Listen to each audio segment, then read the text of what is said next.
Yo, yo, yo, people! Welcome back to GNA TV and Chelsea Fan TV. Hope you guys are well, wherever it is that you may be around the world.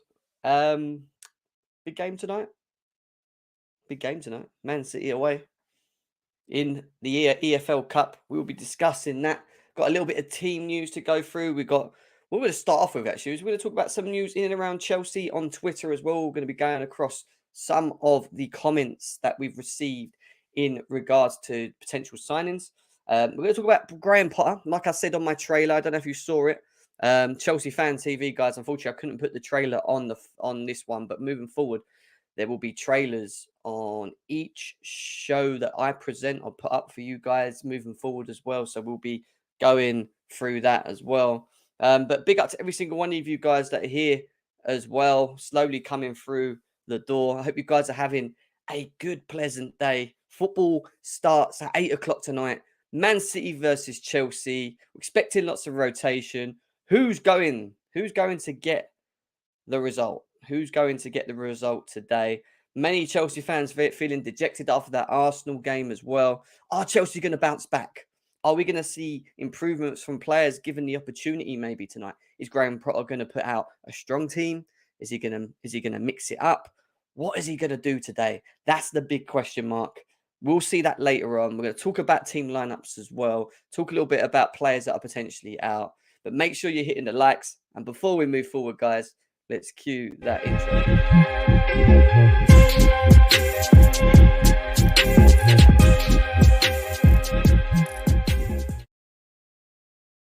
Yes, people, welcome back to GNA TV and Chelsea Fan TV. I hope you guys are well, wherever it is that you may be around the world. I'm good. I'm all right. I'm looking forward, ready for the Man City game. I always am. Even though we're not in the greatest of forms, I still have a bit of, always that bit of it. We can do something tonight. Could we beat Man City? We're going to open up the lines later on the show today. Say later, it's not going to be as late as it has been in the past. I know sometimes I go for an hour and let you guys in. I'm going to get through the bits that I need to get through as quickly as possible. And then we'll get everyone on and we'll just talk about tonight's game. We'll talk about Graham Potter. We'll talk about the potentials of signings as well, with some news coming out today on two players that we're going to be discussing at the beginning of the show. But before we do that, let's see what everyone's saying in the chat, and then we'll get straight into things. Big up to Leo. Nice to see you. You ready, Abbas? I'm here, bro. Big up to you, Chris. Nice to see you. Big Ron. Good afternoon, brother. Hope you are well. Dill CFC, my bro. Saw him at the bridge, unfortunately, for that shit result against Arsenal, but we moved. Big up to see it. Big up to you. I wasn't actually. Lateness is greatness, but I was actually working, I was working a bit. Big up to Kushal as well. Arena, nice to see you. We've got a Man City fan here, says, hello all, Man City fan channel. Big up to you, mate. Thank you for being in the chat. It'd be good to get your thoughts if you're free later on in the show. Come and get involved. The link will be in there. Steve, nice to see you. Joe, nice to see you as well. Harry, nice to see you, bro. Harry's going to be doing his watch along tonight, guys, so make sure that you go and check him out over there as well. Nearly over 100 of you guys here combined. Big up to every single one of you guys that are here already as well. Steve, against a team like Man City, you need to go strong. There's only 2 games before World Cup. You need to go strong versus City. I think he is going to put a strong team out, in my opinion. But however, I do think there's going to be rotation in certain positions. So I think the overall core of what is our supposed main 11 may play tonight. I just think that you might see the likes of Dennis Zakaria come in, which we want to see. Good performance last game round. Deserves his opportunity coming into this game. And, I hope he gets his chance tonight. Obviously, there's notes talks about Jorginho potentially being injured, which we'll be talking about later on in the show as well. We're going to do the lineups. We're definitely going to do the lineups later on. Chelsea will win is what Ashraf's saying here. Harry's saying we expected rotation against Zagreb. Is he really going to rotate against City? No, is my answer to that. I think he's going to probably feel quite a strongish team. I think he's going to try and play these guys into some sort of form. However, I do think in certain positions you will see players that maybe haven't had that many minutes. So Zakaria, I think Pulisic might start tonight. I don't know, for example, if Silva plays. I think Koulibaly definitely comes in. Mendy's in goal. We're going to play around with the lineup a bit later. Big Shaq, man, big up to you. Yeah, I know. I'm trying to move on with it, mate, but it's hard. JP, big up, bro. Hope you will. Did you catch Johnny's Land of Mirrors on Lewis's stream yesterday? I only saw bits of it. I'm not going to lie. I saw bits of the back and forwards about Mount and Havertz, which you got to laugh at. It is a bit of fun, isn't it? You got to laugh at the way how Lewis is one side of the Richter scale and that Johnny's on the other side of the Richter scale. And the mad thing is, with it all, and I keep saying it, they've both got points and they're both right in actually what they're logically saying, even though that they're arguing with each other. It's just that there's never a middle ground between it. So you could take a bit of what Lewis is saying, you could take a bit of what Johnny's saying, and if you combine it together, you could actually sit in the middle and go, well, right, bang. But that's the problem. It's like they don't want to listen to each other's points. If they did, then it'd probably be a better understanding on individual players. But big up to both of them as well. Big up to both of them. On the way to City, the Three Halls. Big up to you, my man. I was going to go, to be fair, and then I thought 4-hour journey. I wouldn't be able to obviously get the stream in as well. Plus, work's killed me today as well. But yeah, big up to you. I hope you have a safe journey up there as well, my bro. And yeah, big up to you. Big up to Chelsea all the way. HR1 for Hutchinson. Yeah, we'll be talking about him later in the show. Noah, nice to see you as well. Hope you're good. A lot of people here today. We've got over 150 people in already. Yes, we're going to talk about this Christopher Nkunku news next. That's what we're going to start with on this one. My girl Bex is in the house as well. Nice to see you. Hope you're good. Trying to get through everyone. So today we're going to talk about Hendrick. We're going to talk about Nkunku. We're going to talk about Graham Potter. Then we're going to talk about the City game. Then we're going to do the team lineup. And then we're going to open up the lines. Jose, nice to see you, bro, as well. Jim, you read comments from Tuchel. Did you read comments from Tuchel on the Savić Healing and Beyond podcast? No, I didn't, bro. Unfortunately, no. Be interested to know what happened, though. Let me know in the chat. Jim, this is my first ever Chelsea game. So excited. Hope we don't get smashed. Big up to Kazim, man. First ever Chelsea game. What, you're going to the game? Well, if you are, what a game to go to, man. Big up to you. Yes, Chelsea old boys. He's already in Manchester already. Quite confident tonight as well. Up the Chelsea, up the Chelsea, bro. And hopefully we get the win tonight, man. We need an actual decent performance. We need to see a good performance. And on top of that, I want to see us win. And it's very hard at the Etihad. I mean, our record isn't the greatest at the Etihad. Don't get me wrong, in the past. But confident. We can go there, play our game, do our thing. Don't play like we did against Arsenal. That'll be the first thing not to do. Then we might have a slight chance. But it just depends how they line up as well, you know. Happy birthday, Noah. Noah is 17. I'll give you a quick birthday shout out. Happy birthday, bro. Enjoy your day. Even though you're an Arsenal fan, we'll put that aside as it's your birthday. Big up to you, man. Big up to you. Big up to Richard. Gav, nice to see you as well, man. He says smash the likes. Let's do what Gav's saying, man. Let's get the likes up, guys. 100 likes on both channels. Over nearly 150 of you guys here already. Big up to yous. Let's get into it anyway, yes? Let's get into it. Jem, don't sugarcoat it. Sugarcoat what? What are we talking about in here? Oh, we're catching 6. Okay, that's if that's your mindset on your football club, that's on you. But doesn't mean that I can't support and back Chelsea and think that we can win games, because I do that all the time. Even when I'm not feeling confident, I still back us. Even in the back of my mind, I know that this City team's very good, Neo. I will still back it. I'm not going to walk around going, we're going to lose, we're going to lose, we're going to lose, we're going to lose every game we play, we're going to lose, we're going to lose, we're going to lose. Not the kind of type of guy I am, bro. It's not the type of guy I am. Big up to Lawrence in the house as well. Right, let's get into it. Josh, nice to see you, mate. I know you're here to just troll as usual. When your team inevitably loses again. Well, number one, I don't hide, Josh, because I'm here. Pretty much every match preview and match reaction. Yeah. Number two, you're the one that disappeared for the last 2 seasons, because when Arsenal was finishing 8th, I didn't see you in the chat. But now, obviously, you're doing well for a couple of games. You know, you come out of the neck of the woods, Josh, mate. Calm yourself down. Calm yourself down. I don't want to see Sterling and Havertz play tonight.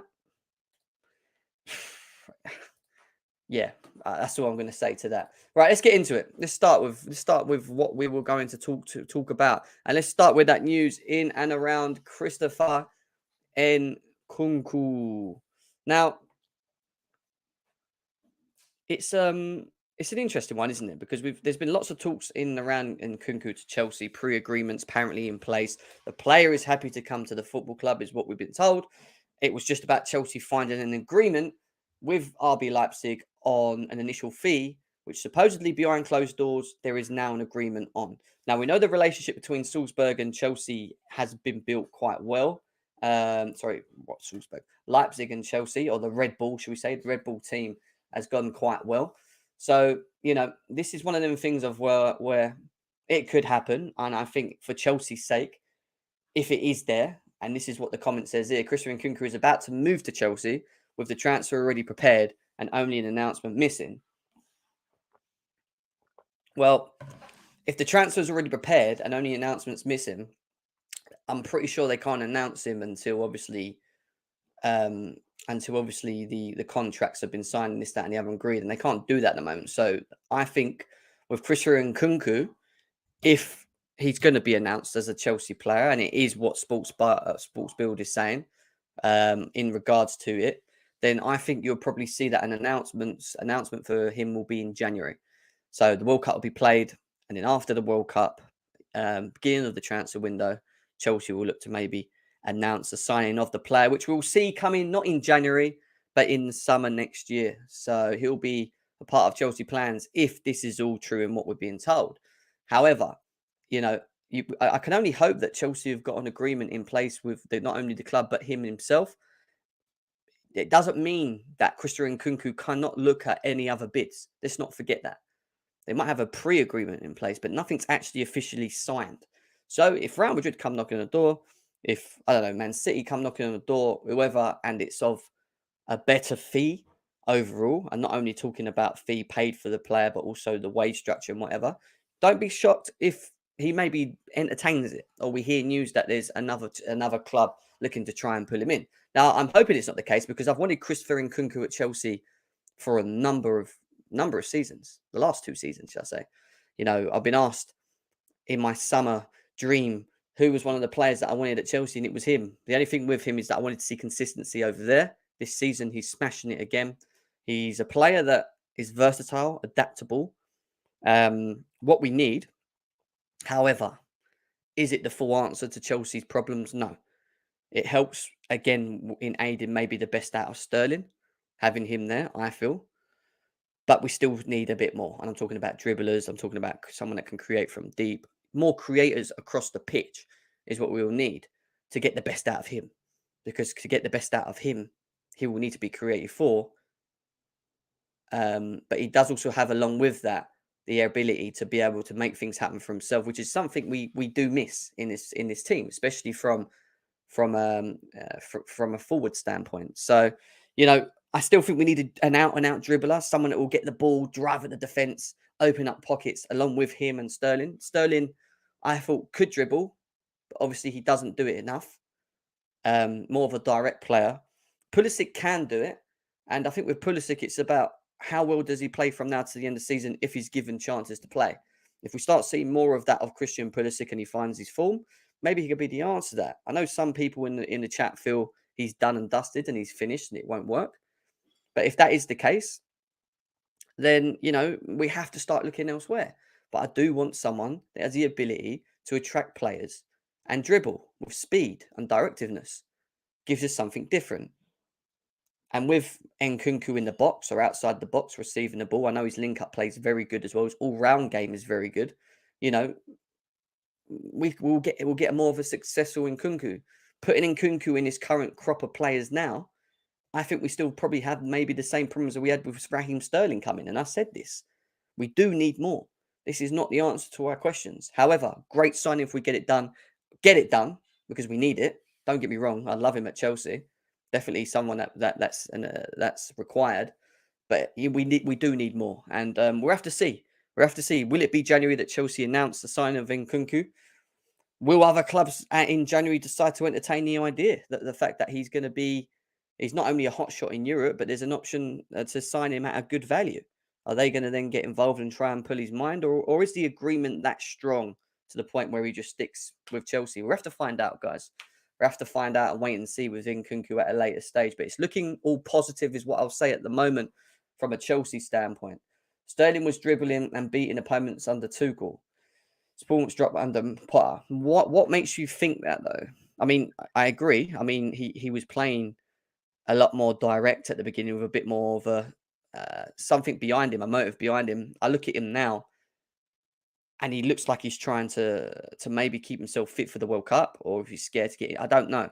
Something that energy that he had at the beginning at Chelsea is not there at the moment with Sterling.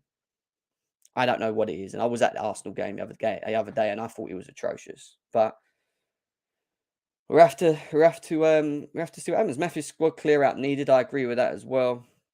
Sterling is a confidence player, is what Man City fan channel saying. Obviously, they've had him at Man City for a long time. If Sterling has a bad moment in a game, his whole match drops. So, are you telling me that even though he's an experienced player, he doesn't have the mentality, he doesn't have the bottle to make things work for himself, to actually affect the game? So you have to get him involved in the game. Otherwise, he's pretty much he disappears, and that probably answers to most of what we've seen recently, to be honest. But could be right. I think we've had a winger problem for a little while. Yeah, we have. Right, let's move on from this. Let's move on from Nkunku. Another bit of news from Fabrizio Romano. Now, over 200 of you guys here, 16 minutes in. Big up to every single one of you guys that are in here. And this one comes from a player that maybe a lot of people are not familiar with or aware of. But it's the player, the striker himself, called Hendrick. Now, I've watched clips of this guy on YouTube. Not watched him specifically in games, and he looks like a special talent. He does look. He looks very comfortable on the ball. He's got a great left foot. Dribbling's very good. He's versatile. However, he's doing it in the Brazilian league at the moment. He is very young. I mean, Fabrizio Romano is saying that Real Madrid, PSG, and Chelsea are front runners pushing to sign Hendrick, confirmed, and still no breakthrough in negotiations with any club. So it seems like he's keeping the doors open. He also goes on to say that obviously we're the three clubs that are interested in that. He says there are no official bids, but it will happen soon. Release clause 60 million euros for Hendrick would join in 2024. So not next year, the year after. They would buy him and then just expect him to come over. So basically build up his experience in where he is at the moment. But 60 million euros for Hendrick, maybe the next big young prospect across Europe. Chelsea are in that hat. And with names like PSG and Real Madrid, it doesn't surprise me. The only thing I would say, PSG can match us on money. Real Madrid could probably match us on money. He's going to have to make a decision of where he wants to go. He may have a childhood dream of playing for Real Madrid. Maybe that's where he goes. Contracts, contract length, how much is put forward on contracts and wages and whatever are also going to be key for this player. But ultimately, he's going to have to make the decision of what league he wants to play in. Because if he goes to Real Madrid, it's the Spanish league. If he goes to PSG, obviously we know the French league and the quality over there isn't as of a high standard. But the Premier League is a league that attracts all the players across the world of football. Currently, the best league in the world. That could pull an attraction, but then that's who's saying that Man City don't knock on the door or Liverpool don't knock on the door if they get their new owners in and they want to start kicking on forward, And Dill says he's a baller. PSG has no project to present to Hendrick. It's between Chelsea and Madrid. So Ashraf's saying 60 million euros. So it ain't sterling, it's euros, but yeah, it's more towards the 50s is what I would say on that one, or mid 50s. My worry about this Brazilian loves Spain. Is this Brazilians love Spain? True. That is true. That's why I said it might be his dream to go and play over there. If it is what it is. What are we else saying? I don't want to spend big again. Every time we spend big, we underperform. I don't think it's about specifically spending big, Blue Empire. I think it's about spending wisely. You can always spend big. You can always have money and spend it wherever you want and flash the cash. But it's about actually buying the correct profile of players with that money. So if you spend 200 million and you buy yourself a Declan Rice and Nkunku, a wing back, and a dribbler, not to say it being Leao because I think he'll be quite expensive. I don't mind then spending that money because we're utilising it in the correct way, which then allows our football club to be more competitive. Where do we want to get Chelsea? Where does Chelsea want to be? Where do we want to see Chelsea moving forward? We want to see them domestically challenging again. Haven't seen that for a while. That is a problem at this football club, a club that should be challenging consistently. We've not done that for a while. We need to get back to that level. And once we get back to that level and hopefully we win one, it's then about us as a football club dominating. So, yeah, it's going to be interesting. It's going to be interesting. Guys, make sure we're smashing the likes. I know we haven't got enough at the moment. How quickly can we get to 50 likes right now? So you see that thumb? If you haven't hit that thumb below this right now, why are you sitting there watching us? Either on your TV, on your laptop, on your phone, on your way to the Chelsea game, wherever it is that you are, or you're at work, please just smash the thumb. It's free. It literally is free. It helps the channel, and YouTube then push it through their algorithms more. More people see us. We get more subscribers, and we grow as a channel as well. My aim is to try and get GNA TV, my own channel, to 10K. I'm not far from it. So if you haven't subscribed to GNA TV, please do. That would be a massive help.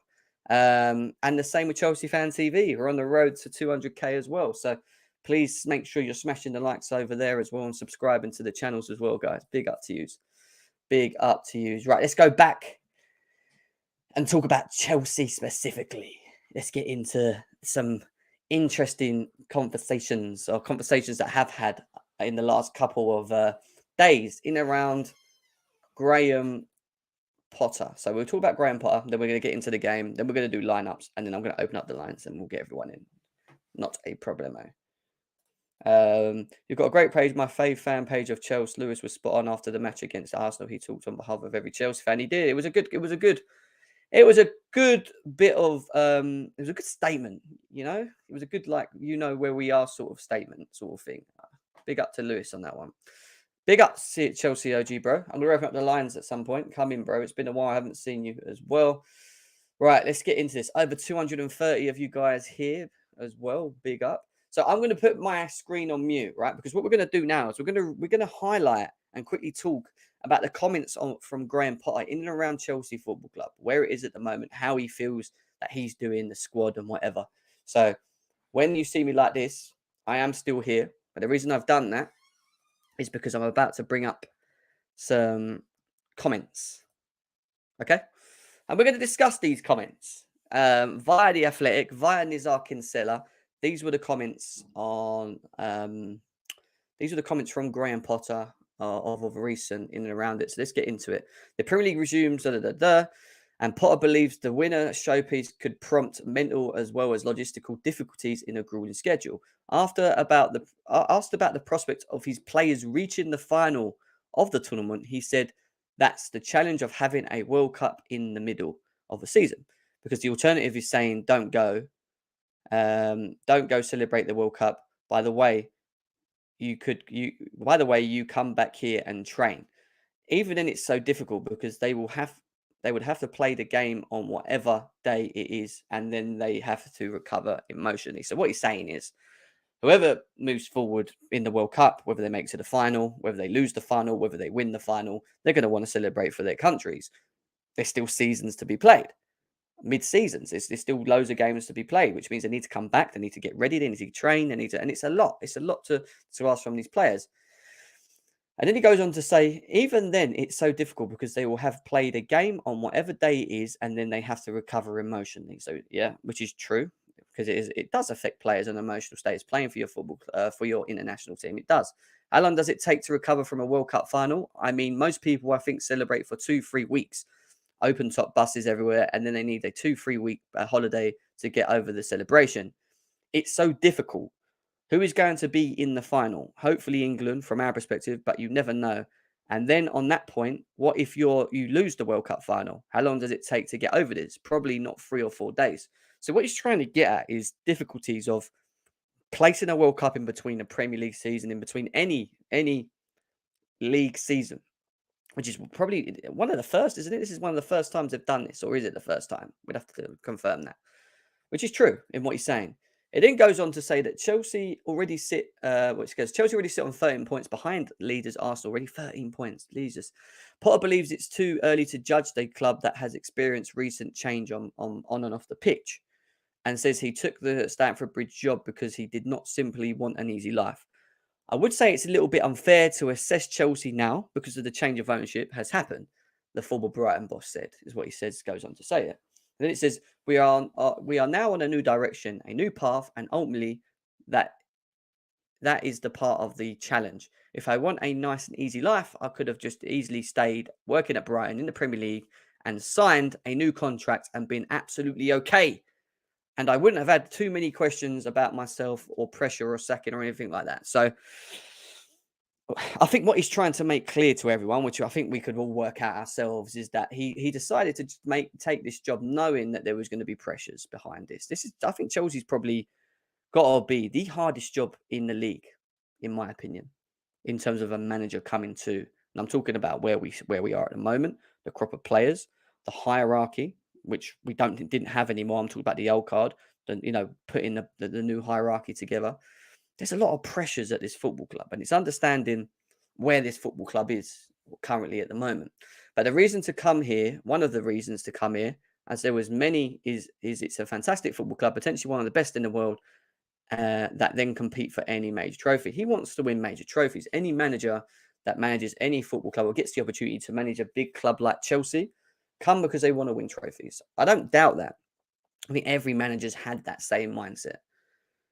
So yeah, there's an unexpectation. There's no expectation of Graham Potter because he's never been in this position of managing a top 6 team with all these great players and a board that's going to willingly back him on what he needs and be given the resources that he needs. A bit different to what Brighton is in terms of setup. But then along with all of that, there's the importance of targets and where you have to keep yourself, or where the standards of the football club have to be kept,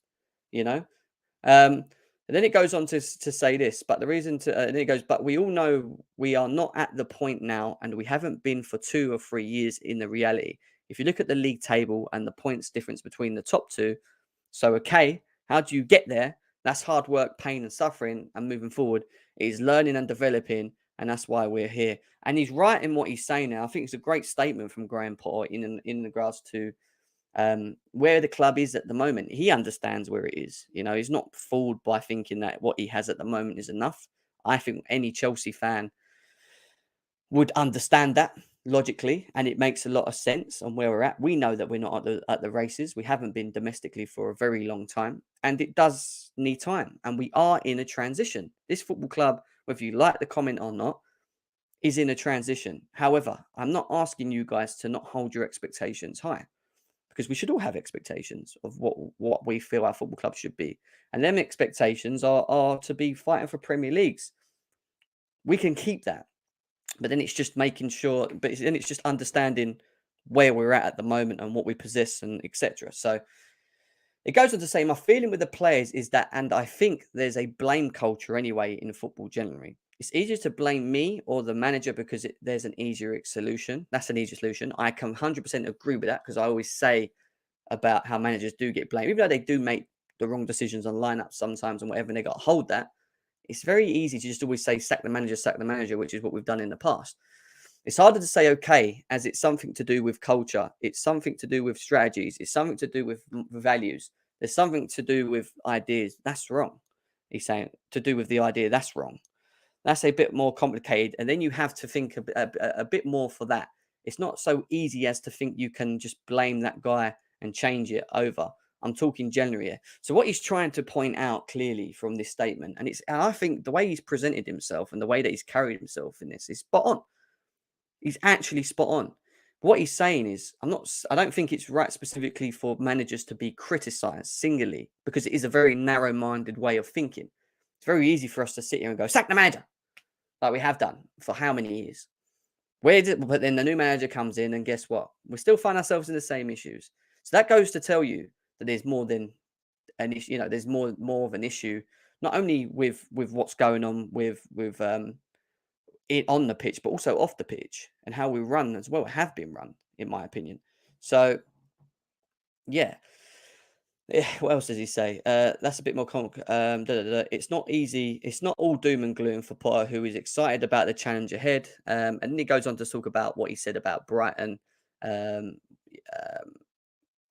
What's he say? He said, I wanted a nice, easy life. I would have, but we spoke about this already. I would have had. Yeah, I get all that. So, yeah. And then it goes on with this last comment here.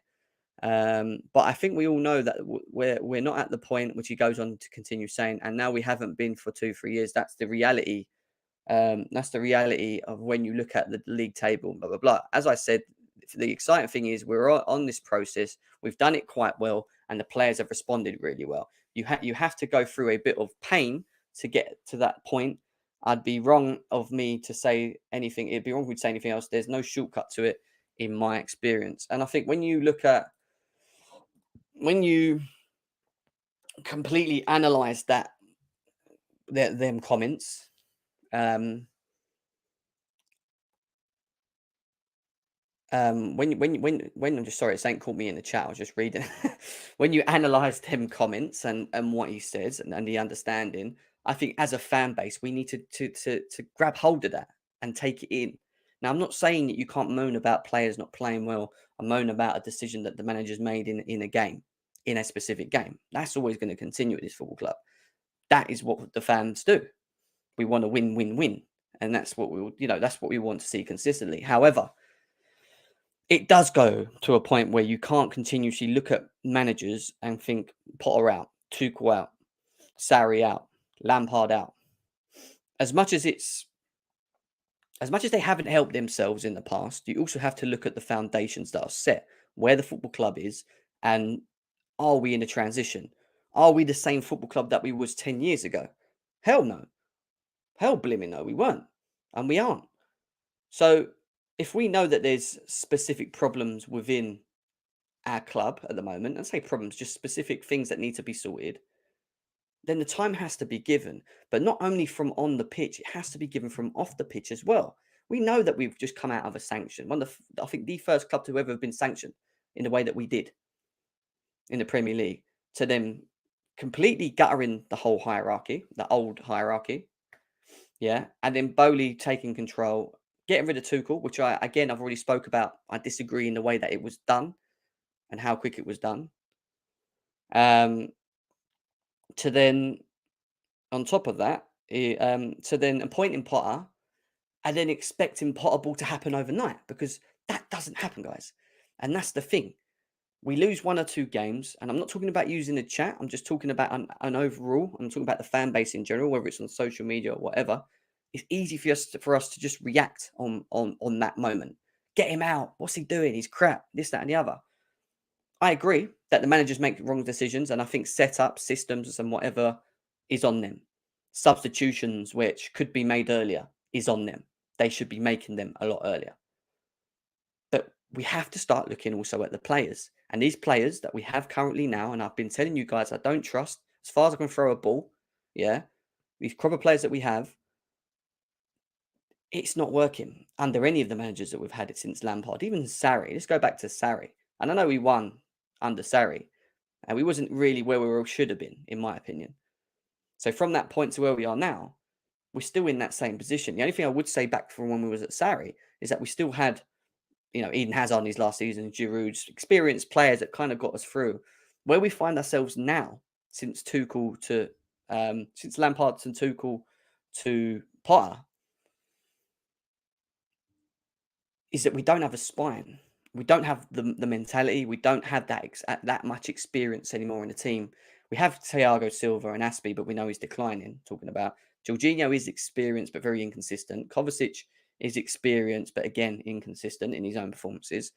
We lack a full spine. We're not the same team we was 10 years ago. And then you look at all the young players that we brought in or have brought in from the old guard, and you can clearly see that the chemistry, the way that we try and play them, the specific type of players they are, doesn't help or doesn't help us. Yeah, and it doesn't allow us to excel or close the gap to the cities. We get new owners against Roman Abramovich's wishes, fine. Bowley's in, we have to support it. And now we have to see what the philosophy is under this new owner. But we can't sit here and predict that now because we've got nothing to judge it on. All we can see is that they're trying to do what they're doing for the future of this football club. And the same goes for Bowley. For Potter. Tuchel got sacked. Potter comes in. He inherits this squad that goes back to Sarri. And people are expecting great football already. You will see it in flashes in game. I don't think we see Potter ball the whole season consistently. And that is partly to do with what he said. We have to go through the pain. We have to go through, we're not in, he knows. He took the job on knowing we're not in a position to be where we should be. So time has to be given to him, and time has to be given to the owners. But at the same time, when the owners start backing him and providing funds and excelling this football club and trying to move forward, and Nkunku comes, Declan Rice comes, let's just say, just throwing names out there, and then you start seeing more consistent performances, a better system, a style that he wants to do. It's then going to be down to Potter to make sure that if the board's doing that and doing their job, that he follows, which means that the squad improves in performance. We saw more consistency. If he doesn't, and he still finds himself down here, but he's been given the utilities, then I think it's going to be a question mark of how long does Bowley then look for someone else, even if they've given him a long-term project. So it's going to be important for him to try and stay like that as they progress. You can't have one doing that and the other one just sitting here with the same issues. With what he's given in terms of tools, we then need to see systems. And then from his systems at a later stage, we should be getting better football. And then we should be seeing more consistent wins from us. This, and the point what I'm trying to get at is this all doesn't happen overnight. That's what I'm just trying to say at the end of it. I understand where we are. We know that we're in a transition. We need to accept that. We are going to lose, win, draw games horribly and nice. I mean, win nice. You can't lose nice. I'd like to lose nice, which means, be unlucky, but we don't. It's going to be the same shit as what we've seen under Tuchel in terms of the way we're playing, unfortunately. And it's going to fall down to limited players, limited in the way that they can play in the systems that the managers want to play, which limits the manager. And we kind of need to, tee through that, unfortunately, until we can start seeing the philosophy and the ideas and the projects at a later stage. And then we can judge Bowley, and then we can judge Potter, because time's given, and we'll give time to a project, because I do think this is a project idea. Obviously putting Bowley in with no experience. But anyway, yes, my point is, guys, we're going to lose games. Don't overreact and say Potter out. He's not going anywhere. At the end of the day, understand where we are, or where this football club is. Understand that we're in a transition. Take it in and expect that we will win games, but we also will lose games. Look at your crop of players. And this is why I don't trust them. They haven't shown us anything to say that we should trust them all. It is what it is. So we moved. Big up to everyone that's in the chat. Over 306 of you guys here, man. Nice to see you, Zoe. Big up to Craig as well. Big up to Jay, man. Nice to see you, man. Nice to see you, bro. Yeah, I just wanted to talk about it because I see a lot of people over social media and whatever, mixed bags, people saying Potter out, Potter out, Potter out, Bowley out. And I'm just like, what are you basing this on? I know we've lost 2 games, but prior to his 2 games that he lost, he didn't lose a game. He weren't playing great football, but he had the same record as what Tuchel done when he first come in terms of wins and draws. So he's going to have to try and get through this season on us winning, obviously. And I get that. I'm not saying we just lose every game and he stays. He's going to have to find a way to get us to play through games. It's just not going to be what you want to see in terms of the eye test. The eye test is not going to look pretty on the pitch. And we've got to accept that because of where we are and where the board is and where this crop of players is and where the boss is. Just understand it is all I'm saying. Be more understanding of the Chelsea Football Club overall. And then trust me, it doesn't make it easier losing. I get that because we're emotional. We're all the same. Even I was angry. Doesn't make it easier losing, but at the same time, at least you'll understand that maybe we just need to give it a bit of time. And then once time has been given, if we've still got the same shit, then we talk about it. That's my opinion. I put him in a Hogwarts dungeon. Big up to Kazim in the house as well. Right, let's go on to the game. I wanted to talk about Potter. It's good talking about Potter. I just wanted to get that out there, and obviously air it to you guys. Over 300 of you guys here as well. Man City versus Chelsea, 8 o'clock, Etihad. Picture of Mateo Kovacic. I've got a feeling he starts tonight as well. Are we going to see rotation? Are we going to see changes? We're going to talk about that coming next. We've also got a donation from Daniel. Big up to Daniel. He says, our fans are stuck in the Roman era. We are spoiled and deserve at least a few years of heartbreak. We are spoiled. I'd say have been spoiled under the Roman era. I agree with the mindset of fans in terms of when we lose a game, sack the manager. It's a simple answer. We'll just get a new manager and it'll work. We'll win trophies. That can't happen anymore. We can't do that anymore. That was never sustainable. It was sustainable under Roman. And I'll tell you why. Simple. There was a lot more quality managers available back then to be able to keep calling in and ring in with good CVs than what there is now. Maybe we shouldn't have let Tuchel go, but we did. And now we've given a manager who's got no expectations a chance to be the project manager. And we're going to have to stick by what Bowley's decided to do and hopefully see the vision between both Potter and Bowley and the hierarchy. So we're going to have to wait, guys. Big up to you, though. Thank you, man. Big up to you, Dan. All right, let's get into... going to open up the lines very shortly as well. We are going to open up them lines. Pre-match briefing on Chelsea for the game against Man City. The club historian Rick Glanville. I'm not reading this. Omari Hutchinson is training with the squad for this going into this game. Some people are even commenting that he could start tonight. He could be one of the players leading line. Oh, I would be up for that. I want to see something different. And he's a dribbler, this boy. This boy will dribble. He will take players on. I want to see that. Team news. Let's talk about team news because this is why I brought this up. So, what have we got here? Saturday evening at Newcastle is when Chelsea will be in action. We know all that. Why is talking about this? If he features, Raheem Sterling will face Man City as an opponent for the first time since 2015, when obviously he was at Liverpool. Not too thinking about that. Edouard Mendy's looking for his 50th clean sheet. Fingers crossed. 50 clean sheet against Man City would be beautiful. Kepa's obviously still injured. Koulibaly could step into the fray after sitting out on the weekend. I think he will start. Jorginho is a doubt. Kovacic looks set to become the 29th overseas player to start. Chukwuemeka is out. So Jorginho, Chukwuemeka are out. Obviously, Reece James we know out. Ben Chilwell's out. Fofana's out. But then it goes on to saying that Lewis Hall, a versatile midfielder / wingback on the bench against Arsenal, is available. And dynamic midfielder Omari Hutchinson, impressive with training with the men's team, is in the squad tonight. Brower, Gallagher, Pulisic, Zakaria, Savić are all among those who would like to see more minutes as well. We've got options. We have got options. Does Haaland start tonight? Maybe he gets a good 45, 50 minutes to score against us. Be interesting to see. And that's what we're going to go into now. Team news, team lineups. What are Chelsea going to do in terms of setups? I think we've had another chat coming. Let's have a quick look. We have from Josh. He says, en route to Manchester, I get your points. I just believe our squad plus Potter should win cups.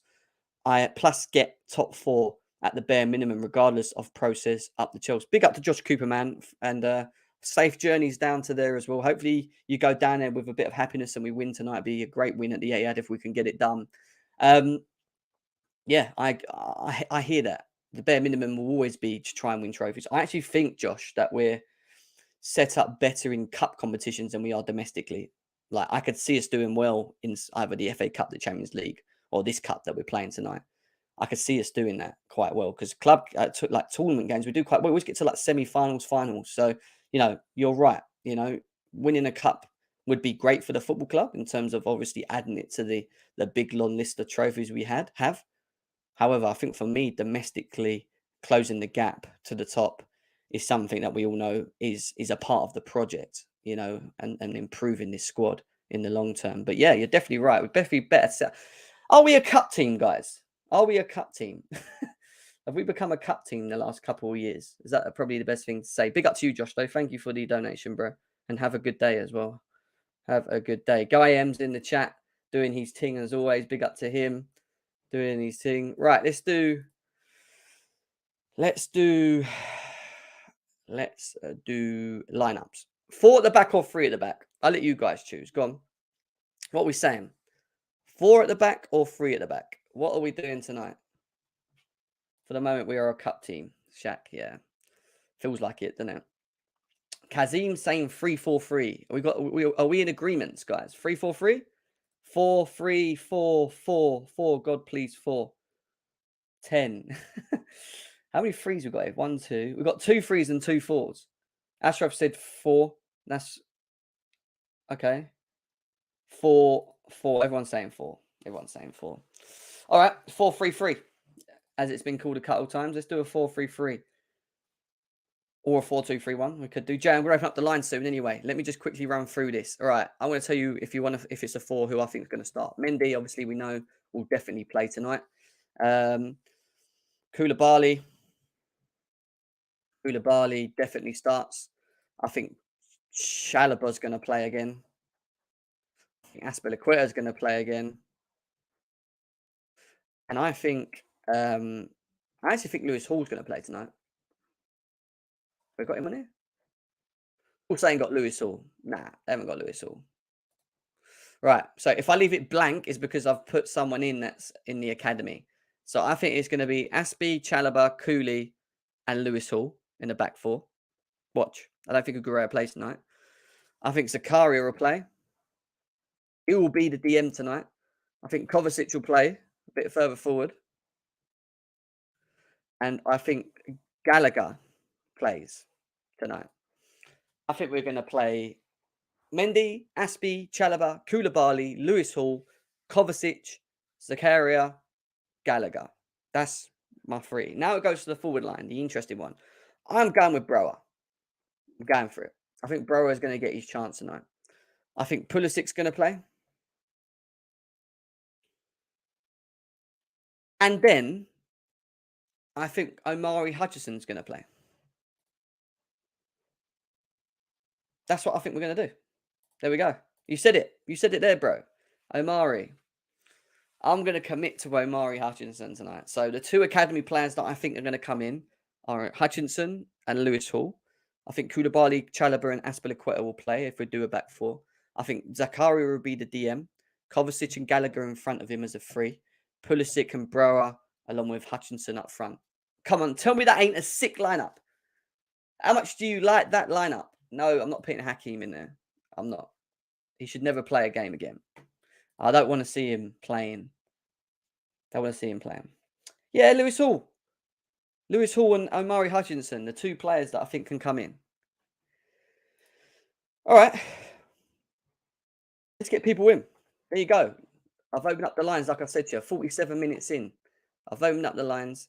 Get the likes up, though, guys. We're not even up to 100 yet. And there's over 200 people on Chelsea Fan TV, over 100 on GNA TV. How quickly can we get to 100 likes? Please hit the thumb. Please subscribe as well. We've got Panel coming on now. Panel is about to join. That is a 10 out of 10 lineup, isn't it? That's good. I'm telling you guys, give me the keys to Chelsea. Don't need the experience in training and that. You know, I just get my trainers. Just let me pick the lineup on a per game basis. I will give the fans what they want. I'll give the fans what they want. Trust me, my lineups will be banging every time.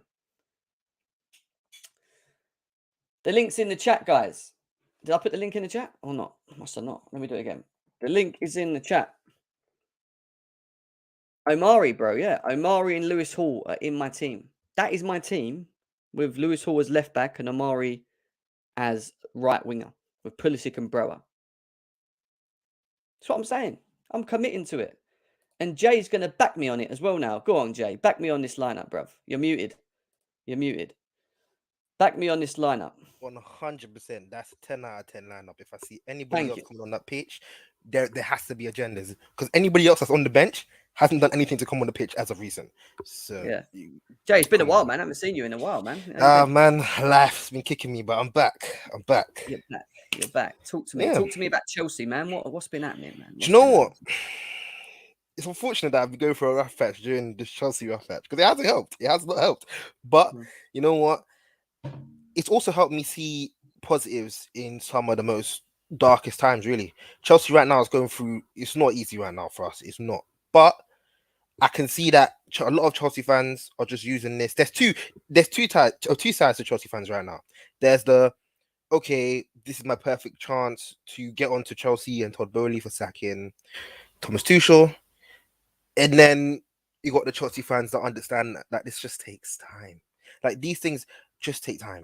There was times in Pep's reign at the start when he was getting battered by teams that he shouldn't.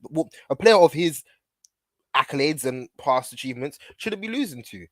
But Man City and the board, Man City fans knew this takes time. A manager, any manager on the planet, and if somebody like Pep was given time, given what he's achieved, and somebody technically, from what all the people that are criticizing Graham Potter are saying he hasn't achieved what Pep has achieved, that's the exact reason why you give somebody like him even more time. But you know, I guess Chelsea fans right now are still unsettled, just like players are unsettled after the sacking of Tuchel, because it was abrupt and it wasn't, and it was at an inconvenient time, and we could see the effects of it now. But what can we do? We have to keep it moving. We have to hope that January window and the summer window are just productive windows. That's all we can hope for. That's what we can hope for. Yes. But then, like I said, did you hear what I was talking about in terms of like transition and understanding where the football club is, and that we're going to probably play the same as we do under Tuchel last? It's going to happen, and I think as fan base, we've got to take that in and understand that, rather than Potter out after we lose a game or two. That's It's agenda that. driven though. It's Yeah, agenda driven. It is, but it is what it is. What can we do? What can we do, man? 100%. How are you feeling about tonight's game? You know what? And this might be a pessimistic view, but I see people that know like realism would understand that this is actually a positive view. If Man City come out with a altered, rotated squad, and we put out this squad, we can do something. If they decide, you know what, we're gonna absolutely go full power, which I doubt they are, then You think Haaland's I'll go playing for a draw optimistically. If Haaland comes on that pitch, God forbid, I don't even want to think about it. Yeah, I don't want to see that. Big up to Craig in the house. Nice to see you over here, bro. If you haven't subscribed, subscribe both to GNA TV and Chelsea Fan TV. GNA TV is my channel, which I know a lot of Chelsea Fan TV guys don't know. That is my channel there, GNA TV. If you can, when you get a chance, right in YouTube, hit a subscribe. I'm on my way to 10K subscribers on YouTube, so I'd really appreciate it if you could, all you guys could help me get there, honestly. And the same with Chelsea Fan TV as well. If you haven't subscribed, go and subscribe to them as well. And just show the love, man. Show the love. But yeah, I'm enjoying the shows that we're doing recently. And yeah, we move. Yeah, I mean, Jorginho's injured. He's out, so we know he ain't starting in midfield. I ain't praying on no one's downfall, but I'm not mad at it. I'm not mad at it. Yeah, we know Kovacic will definitely start. Ruben Loftus-Cheek didn't play well against Arsenal. I was at the bridge. Fam, this guy's non-existent. Please stay on the bench. Thank you. I'm at this point, I'm being so blunt with these players. Mount, he's way too inconsistent for me. Before it was like, periods, he had patches. Now it's game to game. This guy will turn it on, even down to moments. There was moments against Arsenal where he was turning the shoulder, driving up, and then he would just absolutely take his foot off the gas and disappear. I don't know what's wrong with him. He needs to really figure out how he can play and like just get his form up, because I'm tired of this excuse that multiple managers are giving him. Oh, he likes to play into form. Okay, he might have to play into form, but you, when you're not in form, are dragging the team down. So you need to find a way to just play in form. I'm not trying to play you through your bad patch. I don't want to see that, respectfully. But that's just 100%. Guys, we have got the link in the chat if you want to get involved. Still over 350 of you guys here. Big up to every single one of you guys that are tuned in for today's show. Some of them that are in the chat are on their way down to Manchester. Some of them are already there. Big up to all of them that are there at the moment, supporting us across everywhere. That's a long journey as well. So big up to you guys that have gone down there as well. And then everyone else that always supports these channels and is always here on time. Big up to every single one of you as well that are involved. Let's quickly talk about Graham Potter, because obviously I don't know if you saw earlier in the show, I was talking about his comments his statements that he came out recently in regards to where Chelsea are as a football club.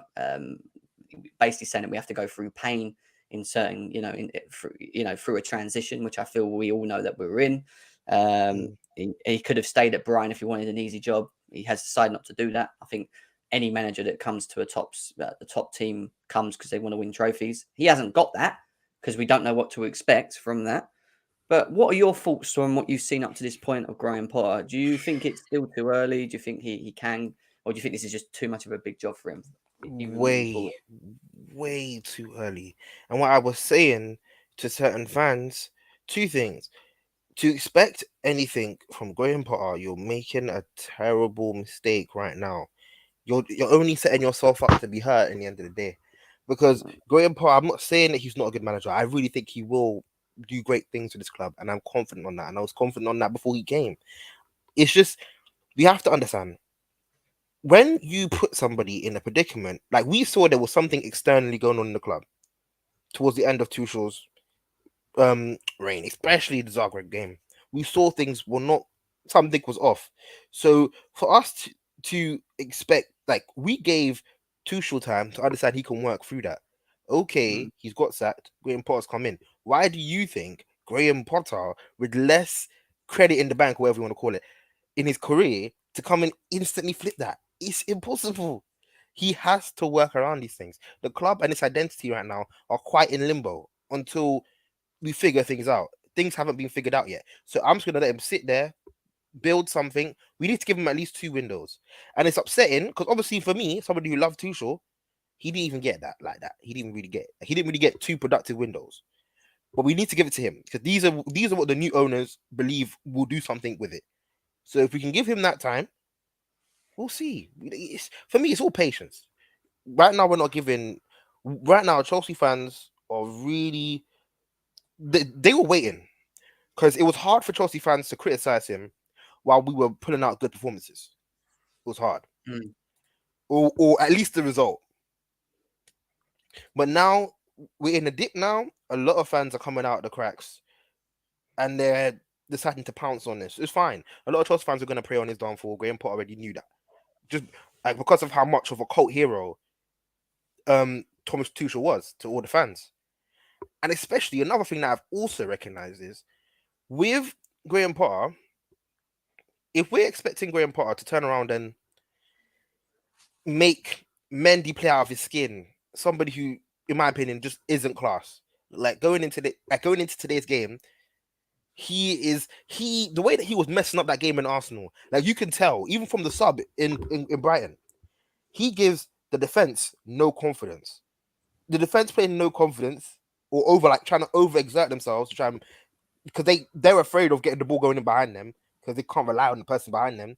That therefore gives the midfield something to worry about because they don't want to put that pressure on the defense. That whole team is shook, and I feel like Mendy is a big core of that, and you cannot expect Graham Potter to switch these things around. So for me, there's a lot of, like, we need to be real. Anybody in this chat right now, it's okay to say it. We are all still hurt about Thomas Tuchel, but do not spread toxic narratives on Twitter. Do not spread toxic narratives on Instagram or whatever you want to post, because it doesn't do good for the fan base right now. We need to feel good about something. Yeah, I hear you. Quick bit of news. Obviously, we know this, but Reece James has come out of a statement saying that he's devastated that he can't make it to the World Cup, but he understands, obviously, that he needs recovery time. So Reece James is out of the World Cup. I think that could possibly be a good thing for us moving forward. It gives you more time for recovery, and going into the next part of the season. He is a hugely important player. So Reece James is not travelling with England to the World Cup, and he will be sitting this one out as well. What I've got in front of me here is a lineup that was brought up by Chelsea 365. This is their predicted lineup. Obviously, the midfield, we got it exactly the same. He's gone with Cucurella. I went with Lewis Hall. He's gone with Sterling. I went with Amari Hutchinson. So we're kind of near enough the same, barring two players in the team as well. Do you agree with this lineup, guys? Or do you feel that we should potentially be looking at the lineup that I put up earlier on? I mean, that's not a good lineup. It's just not. You know, with Lewis Hall and Amari Hutchinson there, and Broha leading the line as well. Sterling needs to hold bench. He's used to holding bench at Man City. He needs to hold bench right now because he is. Ooh, he's shocking. I'm not gonna lie. Like, nothing that those 2 wingers that they've predicted have done anything to start over Amari. I'm hearing there was reports coming out recently that he was putting big internationals in our first team on their arse in training. Like, this guy Amari is. You know why though? He dribbles, and then we need that. Something we miss in this team is someone that has the ability to consistently dribble constantly. And when you do that, that attracts players and creates spaces for players in our team, like Havertz, Mounts, and the others that can't dribble, to then run into them pockets of spaces and be more effective. We rely on the wrong people to do the wrong things. That's the problem. And you saw it against Arsenal. We were playing Kai Havertz on counter in football and asking him to take on Saliba down the wing. I think he done it once, and the other time he got put on his ass, right? But it's not his game. You don't ask Kai Havertz to be the dribbler in a team. You know, it's like you don't ask Mason Mount to be the one that we should be looking at all the time to be winning us games. That's just not him. You know, like we need someone that gives us something different, and that difference is someone that can create a spark consistently. And create space for these people. You'll see better performances with doing that. We expected that from Raheem, yeah. But I don't know. He's not. He hasn't. Like, I think I love him though. He's a great footballer. But it feels like maybe systemically, maybe he just hasn't been in those positions where he can do that one-on-one. Or I feel like he hasn't even been doing it when he can sometimes. And I feel like he's right now is the only player besides Omari, which he hasn't been in the lineup, so it's not like he could. But in those are the only two players right now I see who can come in and do that. Pulisic, maybe not. Who knows? Yeah, I'm so glad, Mason Mount and Havertz not starting, because at least they won't get the blame for Sunday's game. But I'm saying, Jem, but I'm glad they're not playing, because at the end of the day, they're the ones only getting the blame. It ain't the whole player's fault. It's always Mason Mount and Kai Havertz's fault. This lineup here is today to show they could actually shine their ability and emotions what happened against Arsenal on Sunday, and to see what we could do against Man City. But this cup game, I was talking about onto another show. I think this cup game, we should not worry about it as much, because I think we should more focus on the Champions League. And by the Christmas, the FA Cup's coming up, So why we don't just focus on the FA Cup? Because if we win the FA Cup, we can also qualify for the UEFA, or if we finish top 4 next season, we're still in the Champions League no matter what. We can replace it to someone for the UEFA Cup. But this situation, I feel sorry for Mason and Havertz, always getting the blame, because it's not. No one never talks about Ruben Loftus-Cheek on Sunday. No one never talks about any other player, like where Aspie had a bad performance, or it's Jorginho, or it was Aubameyang, and all these like Pulisic. It's always Mason and Havertz all the time gets the blame on the pitch in and out. What do you expect, bro? What do you expect? But it's a joke. No, mate, I don't care. I don't respect nothing, because it's not their fault. It's all the players' fault. If the players ain't performing, well, you can't always blame them. I'm not having it, mate. Let me ask you a quick question though. Where was Inflation Mount and that German Bulldog this weekend? Where were they? Okay, well, where was Pulisic? Where was Pulisic at the time? Where was Mendy that time? Where was Thiago Silva? Did you hear what Potter said in the interview about Mason Mount? Did you hear what he said? That shows the favoritism in Inflation. I heard. I know what he said. I know what Potter said. But Potter's got to say it, because he's only been the manager for 2 months at Chelsea Football Club. He can't expect to keep other players happy, can he? If he has to say something about Mason Mount or Havertz, after the pressing through, all the players will probably drop and thinking this manager's taking the piss out of us. You can't expect that. You can't expect for Potter what he said, because in the day he has to say that to brighten himself up in the press conference. Are you okay? Right? When is it okay for a manager to come out? Wait. When is it okay for a manager to come out of the blue and say, "Oh, Mason Mount, he trains well in practice and he wants to play every game, so I'm going to play him"? What about Thomas Tuchel last season? Then what about Thomas Tuchel? Okay, you're moaning about Potter. What about Thomas Tuchel said a bit last season? That's true, though. What about Thomas Tuchel last season? He praised the players up. No one ever moaned about Thomas Tuchel saying that. Yeah, so we can't just blame Potter. He was meritocracy. He was definitely losing meritocracy, and I'm not defending Chelsea Dan's opinion here, because I personally feel like in the end of the day, despite the rest of the team, like notoriously right now, it's Mendy, Aspie, Ruben, Mount, Jorginho, Pulisic, Sterling now sticking out like sore thumbs at the moment. Like, okay, the fan base might not pick. They might pick and choose who they come from, but favourites are natural. We can't control that. I don't think Jorginho's been that bad. I don't know why people's getting Jorginho. He's been best in the bad bunch. Sorry about that, Jem. Sorry about that, Jem, because I had to come out with it because I was a bit frustrated about it, mate. I don't know why you put Chalobah there. What's Chalobah done wrong? Chalobah ain't rarely done anything wrong since he's been in the team. Let me say this real quickly, right? With this whole thing with Mount and Havertz and whatever.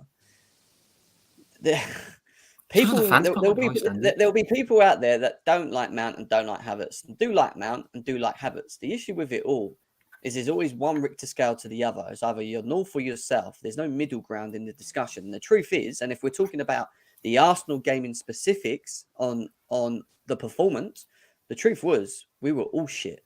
Yeah, it wasn't just Mount and Havertz. Sterling would probably put forward one of the worst performances, and I was watching him Yes. right in front of him. Yes, Jim.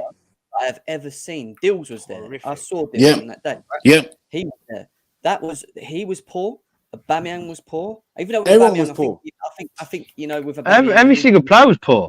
I wish I was at the Stamford. I wish I was at that game. I'm glad I didn't go, James. I'm glad I didn't go. That goes back to the manager, man. He put a poor. I will blame him, though. I will blame him. I will blame him for that game. I'll be real. 1 second. Let me just finish what I'm saying. Ruben Loftus-Cheek was poor. All the front line was poor. Kukurea was poor. Do you know what I mean? Like, for me, Chalobah and Aspie and actually Silva, I thought were actually okay, but they tend to always be okay. They have their odd games where they're crap. But the issue was not only the way we were set up in that game by taking the risk of playing the 4 and not noticing to switch that earlier, and that's on Potter for me, yeah. But also, you can see that that we weren't ticking. Make your substitutions quicker, Potter. And he didn't do that again until the 60th minute and the 80th minute. He likes making substitutions on the 80th minute in games. So the overall fault of this isn't just Mount and Havertz. It goes on all of them, and including the manager to a degree on that specific performance. All of them. So, Thank you, James. Thank you, James. The game against Arsenal is all on Potter. Because I definitely don't think so. What? He put a shitty midfield out there and expected us to be able to defend and to attack. But these players, I do agree what he said about Potter. I do agree with what he said about Potter. These players only turn up at certain moments, and we all know that. Against the bottom half of the league, they turn up. It's only certain moments they turn up. Yeah, but Dills, and you seen what Todd Bowley? Did you not see what Todd Bowley put out on Twitter? Did you not hear what Todd Bowley put out on Twitter earlier? What did he put on Twitter? He goes, and makes a line of the Chelsea Football Club. Yeah, that apparently all the players at Chelsea Football Club, their fitness ain't really strengthened. Yeah, and there's loads of players like Sterling, Covey, all them lot have still got like a slight fight injury from the process from last season. That's why Sakuya don't get much games in all because when we bought him from Juventus, there was a lot of issues at Juventus with players injury problems, and that's why we bring him in. That's why Potter hasn't gave Sakuya the chance to play against Arsenal, and he's giving him one game to warm him up. That's considered a good investment from our club to bring in an injured player. What kind of freaking ownership is this? That made any sense? Why'd they allow him to tweet and then come out and say, "Oh, guys, I'm fine. I'm fine. It's just fatigue." If it's just fatigue, in those days, you can at least start and let Jorginho be subbed on for you. If anything, for me, I still feel like Zachary could have been using that game. It was 60 minutes, 50 minutes, not in 80 minutes, not when the game is dead, not when the players are deflated. I feel like I would have even started Kovacic. Give him 60 minutes. He came on a lot earlier than he did. Injury on injury, recovery on recovery. Harry Potter didn't wave his magic wand. He lost it.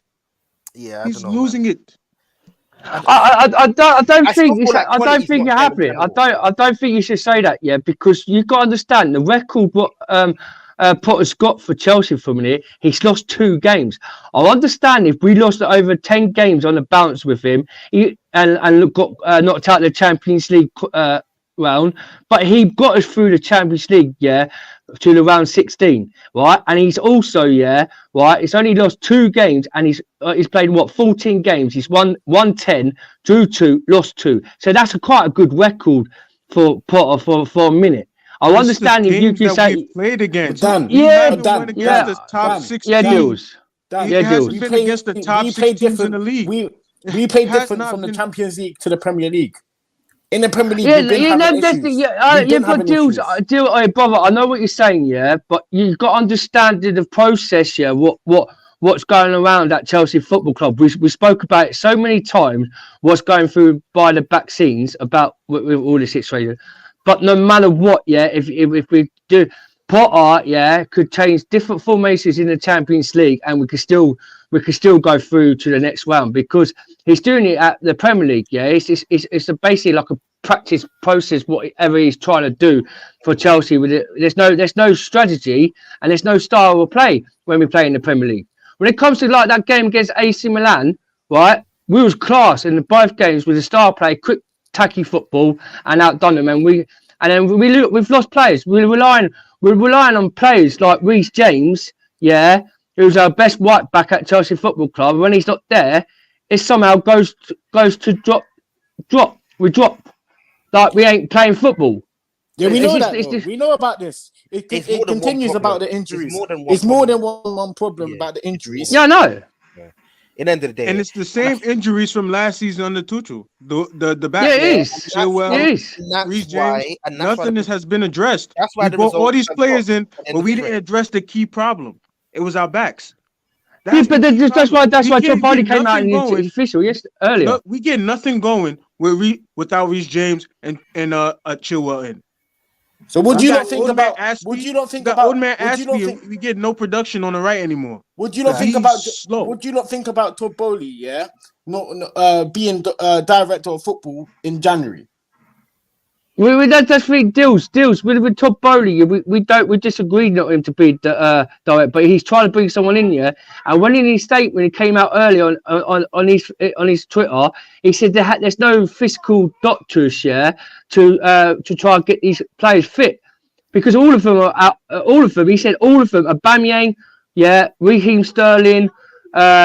There's loads of players on the pitch. Thiago Silva, Chalobah. They're all like there's about 3 players, have got like fully fit, but there's the rest of them, having slight injuries with their thigh and then their foot, like Jorginho. And he said that he needs to bring someone as quick as possible at Chelsea Club in January so he could get these players fit and to be more strengthened. Because all like you see Arsenal, they're all fully fit. They're all fully fit on the pitch. Like Man City, all fully fit. Man United, fully fit. I don't care about other clubs. I don't care about look at this comment. Yeah, I know. You're talking about other clubs. Let's not focus on other clubs. Let's focus on Chelsea. Yeah, but dudes, our players ain't fully fit. So we can't. If Todd Bowley says our players ain't fully fit, how can they play better? I agree with this comment right here. This comment right here is so true. Very true comment. Let me ask Prime, because he hasn't spoke yet. Prime, go on, answer this comment. Yeah. Potter's just Frank Lampard level, lucky against men. Yeah, but I don't rate Potter. Okay, what already you don't rate him, or is it too early to not rate I haven't even when he was at Brighton. I remember last season, or maybe the season beforehand, I was having a conversation with KJ. Everyone was getting gassed about Potter, and I didn't rate him. I think he's tactically naive. And the system he was trying to play. The fact that people got raved about his XG output, but they weren't scoring goals. However, here's the thing. He's here now. Problems. And you're not. I know. I can't really complain. There's bigger problems. The team, the squad's a problem. How we are ran is a problem. So, I can't really complain much about it. I agree with what Shaq is saying here. We need to give him a chance to win the Yeah. Also, by the way, people talking about injuries. Arsenal have had injuries this season and Man City. People are just coping with it. United have had injuries. Injuries is not an excuse. Not for a big team. It shouldn't be an excuse. No, but they haven't had long haul injuries. We've stuck with players out for months. They have a couple of weeks out. Arsenal lost Partey and whatever and Tierney, fine, but they lost them for a couple of weeks, max month. It's not even that though. It's bigger than that. The injuries we have are players we know are injury prone. We know Kante is injury prone. He'll be out for months. Yeah, we know Reece James injury prone. He'll be out for months. But we know these players. But the thing is, it's not as if it's a fluke thing. We know these players will be out. So we should have prepared better. We can't complain. No, I agree with that. And I know we should have strengthened the right wing back area. I've said this many times. We know there's areas that we need to strengthen. We know this. I don't get into it. But the thing, can I ask you a question? Why is it that this guy, Reece James, is rushing back for the World Cup and now saying he's rushing back to get to Chelsea? That is perplexing me, because then when he comes back from the World Cup, 2 weeks later, knock on wood, He's already hurt again, and then we gotta see. He's got to play sit out for a football. couple. You can't This stop isn't a player from wanting to play football. Showtime. That's normal. His goals surprise. have It's always not been enough. playing the World There's Cup. His difference goals between always been to play in the World Cup. healing His and goals injury. always been to play in the World Cup. He has won playing the World Cup. Yeah, it's a dream to play for your country in the it's not World Cup. surprise. Man, However, Yeah, it is. All players, yeah, all players want World Cup football. Reece James was his dream. Reece James was his dream to go in a World Cup, but the thing is, he can't go. And it's like Ben Chilwell. Ben Chilwell, yeah, he's his dream to go to the World Cup. When you saw him get when he was limping off the pitch against Sagbag on Wednesday's Champions League, you see him the weekend, yeah, with a bandage round his leg, yeah, training to try and play for the World Cup. And people still don't think he will make the World Cup for this year. Anyway, who cares about Ben Chilwell? Anyway, with Reece James, it seems like Southgate's saying that he's not going to pick him. Good, sit home and rest. He's not going. When he's fit, we shouldn't rush him back and just throw him back in. Go get a right back in January, and for the second half of the season, play Reece James as minimum as you can. Let him recover fully. Same thing with Kovacic. When he gets back after the World Cup, let him rest and recover. Stop playing him. That's what I would do. I agree. Yeah, I agree on that one. I agree about it. I agree on that one, Pods. I do. But you know, Potter, he'd be desperate to get him back for the after Christmas. I think the situation what we should get, because Potter, Todd Bowley, right, and Potter have came out, said they've got their transfer, what Potter wants for the transfer in January, what players he wants, and they reckon they're coming in. There was a news about today on someone on Twitter. The journalist said that Nkunku's signed for Chelsea, and we're getting him after Christmas, in January. So if we're getting him in January, that's a good process.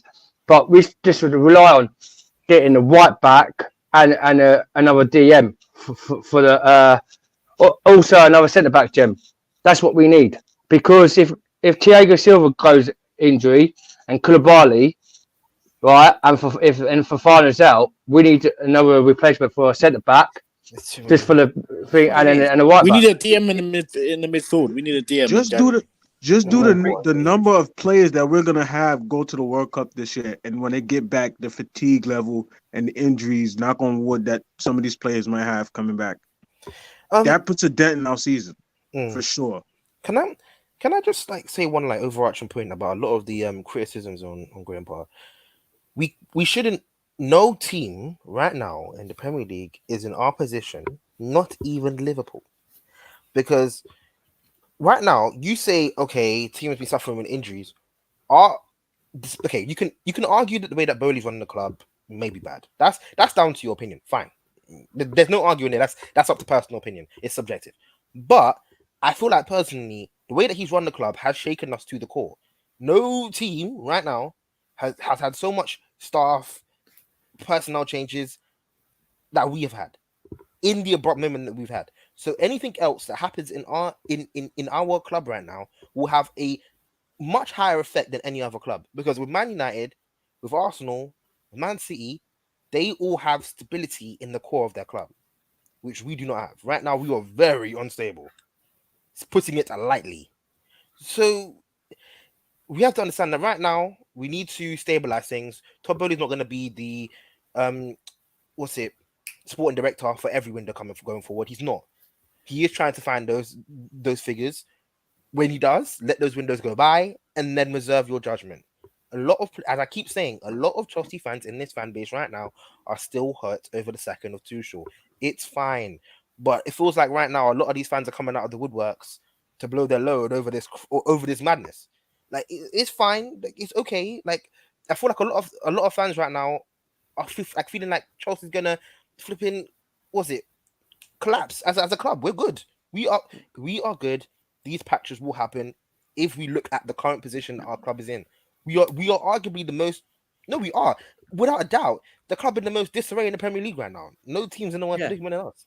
So I don't understand why you expect a certain standard. You're talking facts, mate. You're talking facts. You're right, mate. We're in a rebuild. Well, of course, we're in a rebuild. Anybody who looks at our club and doesn't think that we're in a rebuild, forget how much money we spent in the window. Look at the club, but beyond that, it's crazy for you to expect certain things from us. I'll tell you what, mate. I say about Potter. I say about Potter. I've said to a lot of people. Yeah, I said a lot of people. I don't trust Potter for a minute, but we've got to give him time. And he's only been at the club for 2 months, so this Potter situation, yeah, it is going to be hard for him because look all these injury problems. But we've got at the football club, right? And there's a lot of football players who are unfit. And if we're gonna judge him about that, yeah, and we got Potter out and bring in another manager, I'm telling you, he will struggle with these players. So we've got to give Potter the chance to get his team, to get the formation process right, and to get the players back to fitness. If we ain't got no medical fitness at our club, how do you expect the players going to could be fit and also for Fofana, it's been flying out to America, and a couple of these players are injured at Stamford Bridge. People don't know this. They when they get injured, they have to fly to America just to get their their injuries because they've got the doctors and physicalists who Todd Bowley owns at American football just to help them out and get the surgery there. So we haven't got none of that at the football club. So how can we expect our team to be great? There was a thing, right? For the last 4 years, we spent loads of money on the transfer market, getting players in, and we still struggled and actually made top 4 in a couple of seasons. If Leicester won that in that game, we would have been dropped out to 5th. We haven't. Last year was good for us because we was top for 3 months, and we were doing well. That's why we stayed 3rd. 2 year season before that. Right, we finished in the 4th, but we was lucky to finish top 4, right? Because we won the Champions League, right? Our team hasn't really processed in the Premier League for so long since back in the day when we had really good players like Diego Costa, Hazard, and then we had like Frank Lampard, Jimmy, like all that process with Jose Mourinho. We haven't replaced these players like Fabregas and all these players like Eden Hazard at Chelsea Football Club, and that's why we're struggling for a minute. But we still have to back our players, no matter what, even if they're not doing good for a minute. But it's Potter's process to give him time at Chelsea Football Club so he can actually do well, and then when he gets his players in, we'll see then. And if he still struggles like Dan, we are Chelsea. We don't. When have we ever gave managers time? No time. Yeah. You don't need time. Produce or get out. I ain't giving this guy no time. No. You don't got time for that. Take your mindset away from Marina the Best is exactly what Chelsea football Twitter timeline is right now. I think give time. I'm not used to no time. I'm not used to that. I think the Chelsea fan base needs an absolute complete. I think it's going to have an absolute complete reset when they realise that we're actually on a project thing and not an actual. Complete reality check. Thank you, Jem. Reality check this fan base needs. At the same time, we can't be fully 100% sure because it could be that Todd Bowley is ruthless and Potter starts losing games first season and then say a year and a half in, he's not hitting things and he's like, fuck it, you're gone. I don't know. That could happen as well. The problem is we don't know. So we don't know. Yeah. All I know is that if you sack Tuchel within a couple of games and you bring in Graham Potter, and from what I can see from the outside looking in, assuming, it's telling me that you're looking for someone that you can trust long term on a project, on a project team. That's what I'm saying. So if you're going to do that, and then if that tells me you're going to give this guy time, which tells me that you guys are going to have to change your mindset from Roman to this. Because this is so then if Todd Bowley remains as director of football, then we can see like he's just taking philosophy from Roman Abramovich, where we putting somebody there that doesn't have no clue what they're doing. Like some people say Marina. So I don't agree, but it is what it is. That's already debunked though, because we already literally have 3. We've already appointed 3 people. Yes, Joe Shields, Christopher Vivold, and there's one other one I can't remember, but it's another guy from Southampton. Shields. And we're trying to get another Brighton guy. I can't remember what his name is, but there's multiple people that we're trying to bring into this club. Casado, whatever his name is. Yeah, it's like that. That's already factually not the case. He's not going. If we bring in 3 people to run football director or like director of football things alone, that clearly means, and he's going to build under them because there's positions underneath that. It doesn't. I don't see why he will still be involved in that. Like Todd Bowley, okay, the sacking of Thomas Tuchel sent some of these Chelsea fans AWOL, so they think this guy is an absolute dunce. Okay, fair enough. You're mad, cool, but his actions don't. At this point, he has shown by his initiative and his plans that he's not as stupid as we are claiming he is. I'm just, we have to be real. Like, to be honest, I'm saying like Chelsea Dan was talking about the lack of football, like physio, like the physios in our club, but that there's a lack of football doctors in our club. Fair enough, because they were doing a shit job anyways. I'd want them gutted immediately. They weren't keeping certain players fit that need to be fit. Anyways, and certain recoveries were taking a ridiculous amount of time. So if you have to get rid of them and bring in better physios, that's fine. Do your thing. I'm waiting until this club is stable. We cannot give this club any more judgment. Stop with the premature judgment until this club is in a stable condition. It is not. If you don't like that, if you don't want to give it time for our club to stabilize, that's your business. You're gonna have to figure out the hard way when you realize that you're actually in this. Like, we're in it now. We can complain all we want about how much we love the old scattergun approach, the old kick this guy out, bring this guy in for the same result. We're gonna have to learn the hard way. We're in this for the long run now. We can scream all we want. Yeah, that's why after the Arsenal game, I really had to sit down and say, why am I still screaming? Why am I still mad? Like, what is it serving me at this point? Just sit back, relax. Like, it's gonna be a long road. Get your popcorn, enjoy the ride. It's not gonna be easy. Exactly. I'm being real. I think the most. I think Jem, the most thing, if you want one player out, if we want one player out, is Aubameyang for the disrespectful for what he put to that guy on Instagram, because the way he put. Listen, Aubameyang. There's no time about talking about Aubameyang and what he's doing. Let him do that shit. Because let's be honest, Aubameyang's not long-term signing, is he? He's not part of this project. Yeah. He's gone anyway. He'll be gone, Chelsea Dan, bro. He will be he will be gone eventually, bro. Like right now. That's a bit disrespectful for what he did on Sunday when he was at Arsenal. I get it. You should apologize for that. I hear it. But right now, that's the least of our issues, my guy. Like we have. I know it's another Lukaku situation, though, isn't it? It's another Lukaku situation. Not really. Well, of course it is. To Lukaku, man. At the same level. It's his friend, to be fair, so he's gonna like post anyway. What could you do? Like, it's your bedroom. Like, I'm sorry. So what I will say is, looking at this lineup tonight, obviously we've gone 4-3-3. Everyone seems to be confident in the 4 at the back tonight. I think it's going to happen. I think Lewis Hall is going to happen. That's what I'm going to say. It is. Lewis Hall left back. Then I think Hutchinson will be playing and all. On the right side, I'm gonna lie. We're gonna be chewing back. Yeah, you're gonna start Hall tonight? No way against Man City.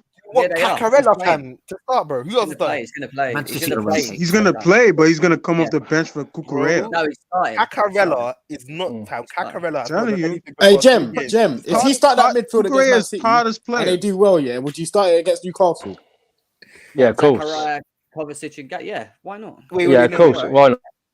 Actually, let me clarify something. Whoever was saying Cucurella starting, is that purely based on the manager's preferences or merit? The manager preference. You're gonna play the senior. I don't think Cucurella. If Cucurella plays tonight and say he gets injured against Man City, we'll be buggered for Newcastle's game on Saturday. I don't like us thinking like that, man. Like we need some sort of meritocracy in this club. It was going. But have you seen Lewis Hall play for the 21s lately? He's been actually class at left back. We saw that last season when he made a couple of cameos. He's a class. Yeah, and did that assist. Remember when he made a mistake, he ran back, got the ball, and after that he done the assist and we scored the goal. So this is what I mean. We should play him tonight. Apparently, Cassidy is going to come into first team training, not for this game. But he's going to start training with the first team. He deserves to, though, because I'm tired of seeing Ruben and Mount needs to hold bench. So if we bring in some youngers, I don't care. See, the Casoardi, who we've signed from Inter Milan, he's brilliant, but he won't be playing tonight because he played against Tottenham the other night. Oh my God, the ball we passed. And assist what he did. Oh my God, he was kids. quality. Yeah, it's kids in the end of the day. I understand. I'm not gonna blow my load over it, but it's promising. It's I like it. I like what I'm seeing from that guy. Like he has he's surprisingly more well-rounded than I thought he was. We also got that American goalkeeper back, and he's on the bench, but he can't play till the January the 23 because he's just come back from America because they've just finished their games, didn't they? And he's a quality goalkeeper. I'd like to see him play, but he won't play. The only reason why I don't think he'll start is because of his age. Like at first I thought maybe, but seeing it now, apparently it's not likely that players start. So we've got a donation here from Ace Ready. Thank you for the donation, bro. He says Mason will start. It's a rule like water and dinosaurs, is what he's saying. He will. I don't get that saying. I don't think he does play personally. I don't think he'll start because we'll save him for the Prem if he's that important, if he's that integral. No. I don't think you play him in this game. Potter needs to back up what he set out in the media about Mason Mount, so he's gonna play. He ain't gonna play it because he needs to. I think we should rest him for Saturday's game, and also rested for the Arsenal game. Listen, mate. Right. Listen. What I'm gonna say to you now is, we'll see how these players do tonight. Apart from because Sakwe should have had it. He should have played against Arsenal. I don't even care. He should have started against Arsenal. I don't know why he didn't. Right, he should have played against. He should have played against. Yeah, no, but that's that. No, but he was on the bench. Jem, even though not Covey was on the bench, Sakura was on the bench. If they're injury, why have him at the bloody ground and sit him on the bench? You don't have that many players in general. If they're fit, if they're fit, to play the football and they're on the bench, they should came on. Nah, but they should came on. Chelsea, Dan. We don't have enough players. Like first team, like we need to put players. Like we just need bodies there, half fit, fully fit. Like right now, we are that low on players that it's hard to even make up the bench. What are we gonna do? Potentially keep them at home and bring on a lot of unproven youth, and then not have any potential subs. I don't know. Yeah. Don't hold your horses. We know inflation amount doesn't show up against top 6 teams, so we know what we'll get tonight once he starts. Jem, so we have somebody for cover. Jem. Right. Yes. You see Cucurella, Cucurella the other day, did it seem like he was playing centre back, but as a left back?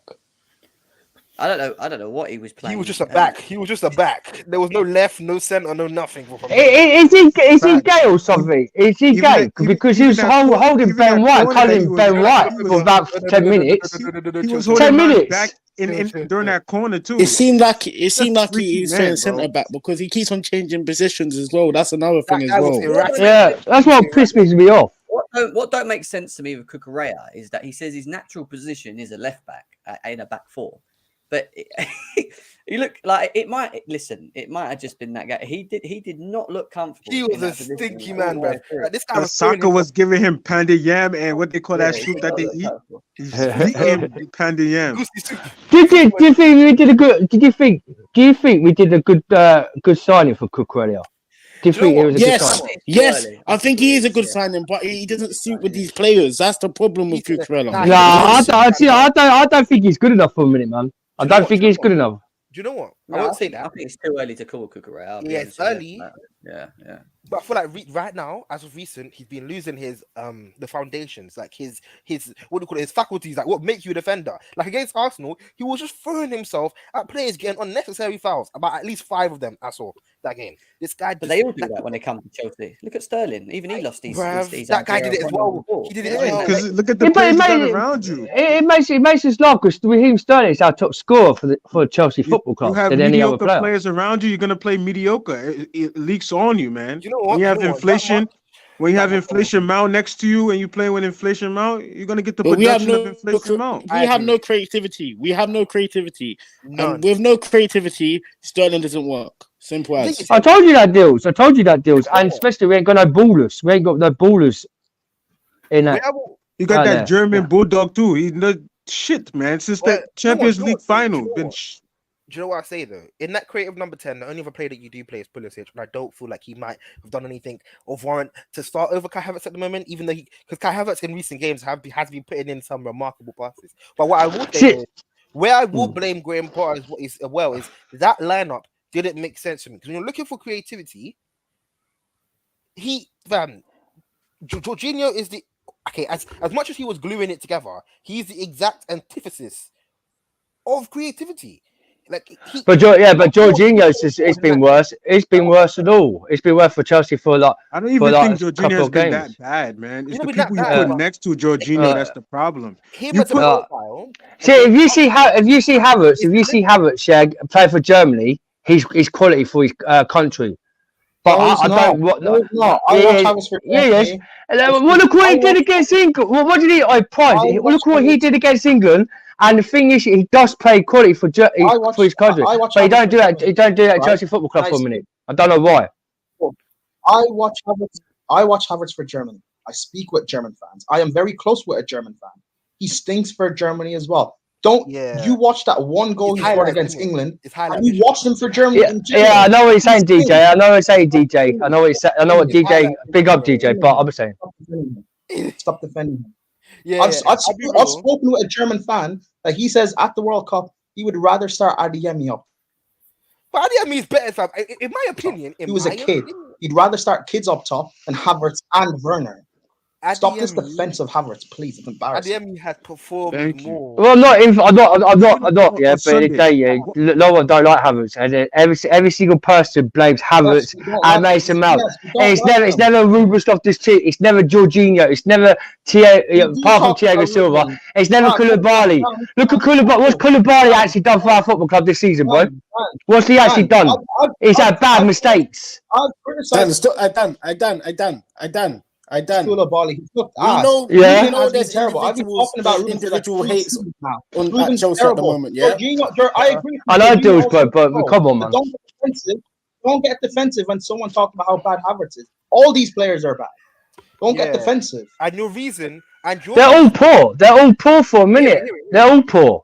But we can't just keep blaming Havertz and Mason Mount. I'm sorry. No one's blaming Havertz. But if the conversation is about Havertz, focus on Havertz. Don't talk about other players. Because when we speak about other players, when you were speaking about Jorginho, no one mentioned how bad Havertz was. We focus on Jorginho. We speak about a player, focus on the player. Don't act like a child and speak about, well, Jorginho's bad as well. So what if Jorginho's bad? He can also go. Koulibaly can go if he's going to continue performing bad. Ruben can go. Havertz can go as well. Don't be a child. I know what you're saying. I know what you're saying, Price. But Koulibaly, but Koulibaly hasn't even had one season in the Premier League. Yeah, I understand about Koulibaly. It's a fast pace. No, but I'm saying. No, what I'm trying to say to you, Primus. Yeah, Koulibaly has had a bad. He's been bad as a centre back for a minute because he hasn't had no chance to taste of the Premier League. He hasn't had a chance to taste of the Premier League. He has not had taste of the Premier League yet. I agree. Koulibaly hasn't had a chance. So why mention Koulibaly if he hasn't had a chance to play? Because I'm not saying. What I'm trying to say, Probs. Yeah, everyone's keeping blaming Mason Mount and Kai Havertz, yeah, for their mistakes, yeah. But they're all of us been fucking shit on the pitch. Where was the fight on Sunday? Where was the fight on Sunday? When did we ever? You know why people point out? Hold on. If the conversation is about a specific player, let's focus on the player instead of saying, "Well, I've been on every Chelsea channel. I've been every single channel on Chelsea Football Club channel, and they're just blaming Mason and Kai Havertz. That's it. They're blaming both. No one's just blaming Mount and Havertz, but we're speaking about Havertz right now. When we were speaking about Chalobah earlier, heard him mention in his stream. No, Daniel, I think Daniel's still here. Daniel didn't mention, but Ruben was bad as well. Daniel didn't do that. Like you said, someone said earlier in the stream, Aspie was bad. No one mentioned up and said, Cucurella stunk as well. Yeah, no, that's like you're speaking about a specific player. Let's speak about the player and criticize the player. Yeah. Then we move on to someone else. Let me ask you a question, yeah. So when we sort our midfield out, yeah, you don't think these lot will thrive? No. I do, because you know what? Do you know why I say it? Because we saw that exact thing. There's a good point, Leos. Exact thing against Zagreb. When you put somebody with transitional speed like Zachariah with a defensive brain cell about him that can move, maybe he can't pass like Jorginho. Fine. But at least he gives players behind him defense. He gives the midfielders next to him confidence, and therefore the attackers feel like they can move. Sometimes when you have a player in that middle, that anchor, it provides the rest of your teammates with that extra something. I don't feel like Jorginho has a profile provider. You know what the problem Yes, is, he can right? pass. Yes, he can pass. Yeah. But Yeah, but he don't pass that consistently. And one second, right? Have a break. Breathe, mate. Breathe. Relax. It's all right. Yeah. Do you know what's funny about the whole thing of Mount, Havertz, Cucurella, whatever? And if we're talking about specific performances and we can use the Arsenal performance as an example, I literally look at it as like this. It's like comparing a dog shit with a cat shit. No shit's actually better than one shit. They were just both shit. So when people argue about the facts that Havertz and Mount have been bad, yeah, criticism is fine. I get it because they didn't play well. But at the same time, I'm all down for talking about players not playing well. But we knew the whole team didn't play well. So then the next question comes from it, and this is where it gets to it. And we do this as a fan base, especially on social media, them lot on it. So they think by moaning about one player solves our problems. But the issue now is not just about Havertz, not just about Mount, not just about Cucurella, not just about Jorginho, it's not just about how bad shit Sterling was against Arsenal.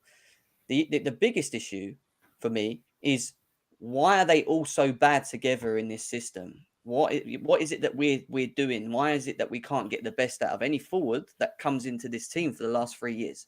What is it that's not working? Is there a chemistry issue? Is it a system? Or is it we're slow on the ball? We're slow on the ball. We're slow on the ball. Because they're all so chalk and cheese between each other that we can't actually get any real consistency from any front three? Or are we missing the fact that actually we already know, and I've said so many times, that we actually might need additional players in these positions to merit and maybe suit certain others that are in this team, like a Havertz or a Mount. And I'm talking about people that dribble. I'm talking about people that create from a deep line. I'm talking about having wing backs that are more than Reece James and Ben Chilwell, so that when they're out and injured, we can still play to the same level that we want to play because we have the option to do that with wing backs that do sort of near enough the same job. These are all things that are a problem. It's more than just Mount and Havertz or Jorginho. Yeah, we can moan about them on their personal performances, and I'm down for that. We can do that all day. I get that. But at the same time, it's about understanding how can it get better from here, and why are they playing so bad? Yes, it can be personal and just be them. And I saw it against Arsenal. There were some of the basics that they weren't even doing, which was really shit, and it was horrible to watch. But at the same time, was it system? Was it Potter taking a bit too long? It was a mixture of so many different things for me that merited that Arsenal loss for me, and that's my point. It's not just always just get rid of that one person. We've got to take that narrow-minded mindset out of going, that's the problem. Sack the manager. Fuck Havertz. Get rid of Mount. Understand where we are as a fucking football club. That's what I keep trying to tell people. That's and all. that 100% Jem. Jem, yeah, 100%, Jem. But Jem, can I ask you a quick question? Yeah, take the picture out of Havertz, Mason Mount, all these players, and say we had a different team. We'll be back to square one with these players. If say Havertz weren't at Chelsea, say Mason Mount weren't at Chelsea, Sakura, Jorginho, all these players weren't at. Say we had likes of Martinelli, yeah, for Arsenal, Saka, yeah, and say like we had some Man United players in there. Say we had some few of Southampton players in there, right? And say we had some few of Nottingham Forest players in there, yeah, right? Picture out all that too, right? And if we had them, yeah, I'm guaranteed the same thing as the Chelsea fan base will blame some of them players at Chelsea Football Club, saying it'll just be the two. They're players for the club. If they have poor performances, players are gonna call them out. Simple. That's just life, bro. People want to point out certain players. And Chelsea, you know what I'm saying? But I think it just starts with the manager. I don't really like that team from North London, but if you watch that thing that they had on Amazon Prime, Arteta is a very direct manager. He tells his players what they don't want to hear, and he doesn't care about their feelings. I think this guy that we have here is a lover boy. He's a Drake. He want to be nice. No, you can't say that. You can't say that, mate. Anyway, I disagree on that. Are you serious? That statement about inflation amount that he said, shows that he's but then you're on the other side because pleaser. you're slandering him by calling inflation mount. So you're moaning about him backing him, but you're the opposite. No, look, this is my problem. That's his name. You call him. Look. Some people call him Money Mace. Some people call him Minerals Mace. I call him Inflation Mace. That's just the name that I have for him. That's what you do. No one else calls him that. That's nobody says he has the minerals. Other people say that he has the minerals. Yeah, but now we're saying who calls him other people inflation say he's shit and that you don't like him, and there's no middle. That's what I'm saying. So that's the middle. I give him his flowers when he needed, but he's still inflation. He's still, inflation. Yeah, but we're all good. I don't know why people have nicknames. I don't know why people have nicknames for Mason Mount. His real name is Mason Mount. His real name is Mason Mount. His real name is Mason Mount. No other nickname. There's some good aspects to inflation, and there's some bad aspects to inflation. For the consumer, it's a bad aspect, but for the producer of goods, it's good. So it's a middle ground when it comes to inflation. Some people make more money. Some people spend more money. So I'm giving you good and bad. That's true. The middle Jim, ground. we haven't been in a project before, yeah, and that's why half of our fan base is being like this. Yeah, I know. Trust me, I know. I know it anyway. I know some people. Look, the truth, and I said it earlier about Lewis and Johnny, and I used them as a great example. On one side, you got someone that loves his player, protects him even when he's shit and whatever, yeah, and disagrees with people. That's his opinion. On the flip side of it, you got someone that doesn't like a player, thinks he's absolutely shit, sell him tomorrow, this, that, and the other. The truth is, they both have some valid points when they actually put forward their reasonings for these players. But if you took both of Lewis's and Johnny's points and you put them together, you'd actually find the middle ground. It's just that they don't listen to each other. They don't listen to each other. Does that make sense? It's like they're both saying true things, but it's just that they're bouncing off each other like two bouncing balls because they're not listening to each other. So that's not true about Lewis. Huh? That's not true about Lewis. He critiques every single player. No, you're not getting my point. Lewis doesn't look. Lewis has a thing with Kai Havertz, right? That's the thing. He doesn't. He's not performing. Because he's not performing. Fine. But for whatever reasons, I agree with parts of what he says. What I don't agree with Lewis is the continuous slander and the word that he uses as he's shit. I don't think Kai Havertz is shit. That's my opinion. Yeah, that's where he crosses the line. He's just been shit. That's the thing. But why can't Lewis say that about Havertz?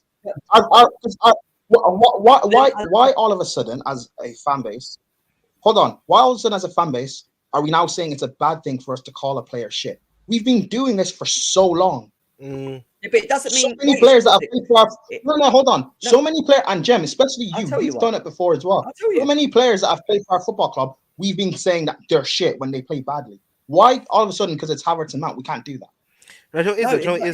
Joe is. It's to the extent in which we do it. Like I feel like certain content creators write them off as a player, but not writing off their current form. So I feel like sometimes maybe big up, bro. Big up, bro, man. Well in. When I've mentioned that in the past for other players, I've been told, no, they're wrong, they're shit. Why are you defending them? Why are you being a stand? They're shit. Especially you, Jem. If I mention certain players, you've done that. I've said, why are you saying that? I'm just saying, is it should Lewis go to the extreme a bit for Havertz? Don't do that on my channel. Come on here, grow some fucking balls and say what you got to say to me now. Yeah, well, Jem. Jem, not even just you. No, because your perception's saying that's not like true. Our fan base have done it so much. The way they've treated like Willian, for example, and just being like he's shit.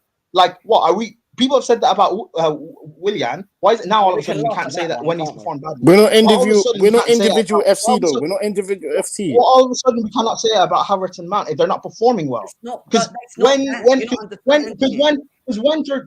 Jorginho plays badly, we can say it. When Ziyech plays badly, we can say it. When this guy, that guy plays badly, Sterling plays badly, we can say it. Why can't we not say about Havertz? You're not saying anything wrong. Again, you're saying everything right. What you're saying, there's nothing wrong with what you're saying. My point is, we can criticize players. Yeah, you can dislike a player, right? But that player can potentially have a good game here and there, and it has happened, right? Kai Havertz before talent there in its purest form. There is talent. Yeah, that's what I just say. It's Kai Havertz before the game against. I feel like what you're saying, Black Prime, is completely correct. It's just criticizing saying somebody is shit, like saying the essence of their different. footballing, like them as a footballer, it's just not good enough to play the game. I feel like it's No, when you that's cross not the what no line. one has said. He can just be saying their shit in that current form that they're in. He's not saying overall. What's your name? He's just saying- Chop Chelsea or Jay? What you just said there, Jay, what you just said there, the essence of them as a footballer. That's how people have treated the likes of Willian, Barkley, Jorginho, etc. Pedro's done that. Pedro's done that in all times.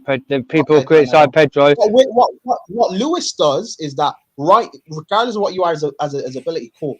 What you're doing right now for me, you are performing shit. So I'll criticize that. Fair enough. That's what Lewis is. You can't compare what Lewis. You can't compare Lewis because Lewis is not the. Lewis is not the extreme. You can't compare Lewis. No. Just wait. Let me. I've got to say. Yes, you're right. That's true. Yeah. What you said. However, he still slanders the fuck out of Havertz, right? On his shows constantly, right? He does. He's done it in front of me. I've had discussions with him on the street where he says he's fucking shit. He came at me at the Arsenal game, right? We was at the Arsenal game. We come outside on the streets, right? And obviously we're cool and whatever. But he came up to me, and the first thing that come out of his mouth after watching that game, right, for 90 minutes was Kai Havertz. All we spoke about for 5 minutes was Kai Havertz. That is how many? Wait a sec. All right, I had 2 seasons ago. How many times have you said that to me about Kepa? How many times have you said that to me about Kepa? 2 seasons ago. He's probably doing that as a joke. It's funny. Don't do that. That's probably as a joke because you said that to me about Kepa. You have, and it's fun. No, but the thing is, it's funny. I'm not even calling you out. It's funny. If he's saying that as a joke, he's saying it as a joke. When he's talking about the player and the game, wait a sec. Can 90% of the fan base confirm and agree that in Kepa's first part of the season, he was shit? Can we all agree with that? Is that true? Yes, 100%. You're not. No, Jem. You're not. Again, Facts, Jem. No, but Jem, you're not understanding what I'm saying. My point is, him calling. If that was the first thing he said to you after the game, that might be him saying it as a joke. But when he's discussing the player and how he performed that day or that season or whatever, he's going to say honestly how he feels and be critical if they're performing badly. Just like we should be with every player. If you perform bad, you will get criticized. When you play well, you will get praised. But it makes it sound like the reason that we lost that game was specifically because of that individual. That's the difference. I don't know. You guys just see it. You guys just see it that way because you. Whoop! How you see it that way. But Lewis, Prime, you're going to say that because you don't like Havertz. That's my point. No, but Jem. I don't like that. No, but Jem, you say that. I do not like the vast majority of this squad. It's not a Havertz thing. I do not like it because they don't perform. I don't like the vast majority of the squad. The way I treat Havertz is how I treat Pulisic, is how I treat Ziyech, is how I treat Kante, how I treat Kovacic. Right now, at the end of the day, it doesn't answer. It's how I treat Jorginho, because he's not really performing well. It's how I treat how I treat Kepa and Mendy, the vast majority of the squad, how I treat them. Because I don't like them. They're not performing for me. Listen, you still not, for what I said at the beginning of this to you doing your big speech about slandering, still didn't answer to what I was saying, which is true still. The fact is, Lewis has points on Havertz, which is right. Johnny has points on Havertz, which I agree with. My point is, they don't see each other's points. And all I'm saying is that I can see what they're both saying about both. I'm not saying Havertz is the greatest, but I'm also not saying Havertz is the shittest. But at the same time, their points on why they feel of a certain player isn't good. I understand. But if you took that off Lewis and you took that off Johnny and you put them together, you'd actually find a middle ground in it. You'd find the angle that fans should come out for more. I'm trying to get it's not too toxic, but it's not, oh my gosh, we're going to kiss players' ass. I honestly don't see Lewis as toxic, man. Maybe toxic. Maybe toxic is the wrong word. I just feel like the way that maybe because I like Lewis. Lewis is he is quite impartial majority of the time. Majority of the time, literally 90%, 80% of the time. But I feel like with every Chelsea fan, and I'm a victim of it as well, with certain individual particular moments in the game, we do tend to single out certain players. Because you concentrate on that one player more. I fall into it. Because you concentrate on that one player. But we've been doing this for years. Before Havertz were at this football club, people were doing this with Willian. Yeah. People were doing they wasn't. No, they wasn't. No, they was not. There was quite people criticizing William. People did it with him. Yeah, they did it. Yeah, they did it with him. Well, I weren't on social media. So I don't get why now. And they criticised Essien. They criticised Essien and all. Why now? All of a sudden, with these two players, now it's a problem. It wasn't a problem back then. What I talked about. It's a problem now. All of a sudden, It's always been a problem. It's not been just a problem then. I feel like right now Chelsea as a fan base is going through like a baptism of fire. There you go. That's the perfect way to put it. Crisism. That's what I've got to say. Crisism. That's what I think our Chelsea fans do. Because we're never happy. We're never happy with the football. We're never happy when we get players at Chelsea Football Club. We seem to never be happy, right, with the players we get in. And sudden they'll slate them. They'll say, "Oh, we want these players out." Yeah, because they're not good. But the thing is, it's not our choice. It's not our choice to get them in. It's the manager. It's the manager's choice, isn't it, to get them in? Guys, you get a lot of people that and I've seen it. A lot of people criticize Lewis for his opinions, and a lot of people criticize Johnny for their opinions. My point is, I get their opinions on these players. I do. I understand it. All I'm saying is, rather than ignore the opinions that are actually quite true, wouldn't it be good to actually understand both sides rather than just be one extreme to the other? That's all. That is all I'm saying. Yeah. So, I don't know. I don't know. For me, and the reason why I say it as well, and I will agree with Prime, I feel like a lot of fans, we should not do it because like it's too side to side. So like right now, you'd look at Jorginho and say, "Oh, wow, because he was the best out of the bad bunch, he's good, and we must give him a new contract because he performed good out of a bunch of horrific players on the pitch against Arsenal." For me, I still feel like as a player, as a profile, he sucks the mobility out of our team to the core. And when you have somebody like Thiago Silva, which actually has, like, he's actually a strong suit in defense. Let's be real. As a DM, as a sitter, Jorginho is not. His strong suit isn't the defense. His strong suit is quick passes, which inevitably is a negative. No matter how good he's playing in comparison to the players around him, it's still an overarching negative. Because when you play a team like Arsenal, which will tear through you down the middle, he will always be left behind. One less person in midfield, one less person on transition. So that's why I say, I'm not saying Jorginho is the sole reason. I'm saying it isn't the best factor when you're looking at the whole performance. He sticks out like a sore thumb. Yeah, the two players that people are using or saying in regards to me in players is Jorginho and Kepa. And both of them players, if you listen to my comments on both of them, and it wasn't complete slander, I said with Jorginho, and this was back after the Sarri when Lampard come in, and then from Lampard to Tuchel, I said one big thing about Jorginho. He weren't performing well in that period, and then Tuchel come in for that half part, and he started playing well. All right, my biggest problem with Jorginho, and it sticks to this day, is that he isn't consistent enough in his own performances, and he's a very limited player. That's my opinion, right? You can say that about Fletcher Mount. That's valid criticism of a player from what. Why are you bringing out nicknames for? Good. Why are you bringing out nicknames for? Why are you bringing out nicknames for? Guys, and with Kepa, he let himself down. I don't even have to sit here and criticize him. The amount of goals and games that we drew and lost because of Kepa in that first part of the season was on him. So my slander or whatever people think that he's whatever always has criticism tools. It's not slander. It's a criticism of what I'm seeing. That's the difference. Yeah. So like, anyway, I don't want to get into it. I want to move on from it now because we're going back. Alex, go on, bro. Because I was meant to finish off about half hour ago. Go on, Alex. What you saying, man? Hey, big game tonight. Is it? Not big game. Big up, Alex. Big up, Alex. I was gonna. Oh, Gucci Dan, what's up, man? You're right, Gucci. All right, Gucci, Alex. How are you been? I'm doing good.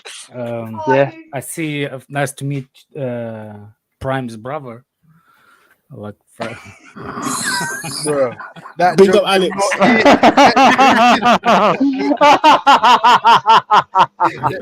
Hey, Alex. I know. Yellow card, man. Yellow card, man. Well in, Alex. Well in, Alex. By the way, if you are talking about specific Arsenal game, there's tendency to to scapegoat to players that you don't like. Exactly. And basically, it is how how it works. If we concede goals, the defenders are gonna be a scapegoat, the ones that you don't like it. If you don't score goals, it's gonna be slander on the players that you don't like in offensive field of the pitch. So what happens is, it's look, as a matter of fact, we played good defensively versus Arsenal, right?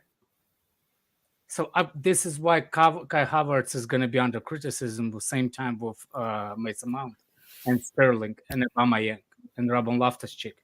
Because in defensive transition, the only players that can be responsible is the players that played at the back, including Jorginho. Is like his false DM position, but he is one of them.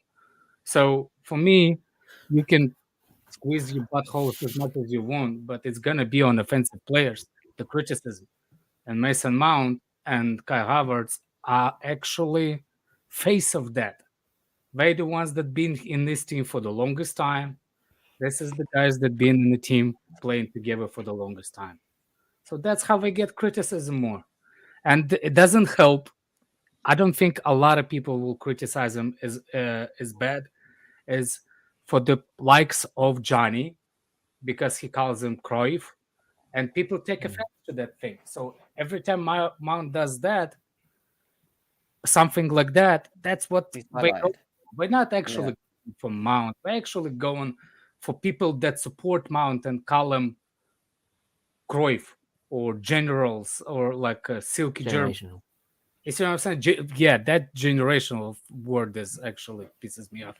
But that's why they get the criticism they get, because in the beginning, they labeled those players that way. They labeled them generational. They labeled them Cruyffs. That's how they get extra banter from other players, because they're the loudest. Is anybody heard named Johnny? He's the loudest. He's the one that brings. I'm not saying he does. Mason Mount is a bad player under any circumstances, but when he does something wrong, the people that don't like Johnny, they will go extra mile. People like Lewis, go on. Yeah. People like Lewis will go after Kai Havertz, because when people saying Kai Havertz is a silky German. So when he sees he cannot cut back past Aubameyang, of course he's gonna go extra hard on Kai Havertz. That's the only reason. I don't think. But it's also the other way around, Alex, because when Lewis is sitting there completely criticising Kai Havertz, people are going to look at Lewis and go, "Well, Havertz had a good game today. Where are you?" And then get called out. Yeah. And it goes game. It's literally goes weak. It's like basically like 50-50, isn't it, Alex? It's like 50-50. If it's John's way, it's John's way. If it's Lewis's way, it's Lewis's way. But the thing is, everyone has their opinions, and everyone could have facts. But the thing is, they can't always just slate two players, because it's every single player at Chelsea Football Club are doing the worst things on the pitch for us. We don't state Sterling. We don't state Sterling, even though he's been our top scorer. But he's been shocking for the last couple of games since the England game. But yes, he scored against the Sadba. But it's all the players. But we can't always hear it down though. Yeah, I'm not too sure about that. Maybe. He will, and it's a right call. Lewis will do that. But the way Lewis do it, he will add to it. Give me a couple of weeks of that. You see what I'm saying? Like, I feel like he's right too. Your reason for defending players shouldn't be because you like them, and your reason for criticizing players shouldn't be because you dislike them. The reason should be based upon what you see on the pitch.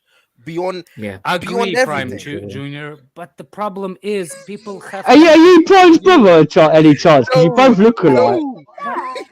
You sure? I love Prime. Prime's G. Because you both talk the same, and you both talk like you look alike. You two should make a comedy together. That's what you make think. Not all black people look alike. That's crazy. I didn't want to say that. That's a crazy comment. Like, come on, you said that. I didn't say that. Yeah, but if you think that he doesn't look like you, you're wrong.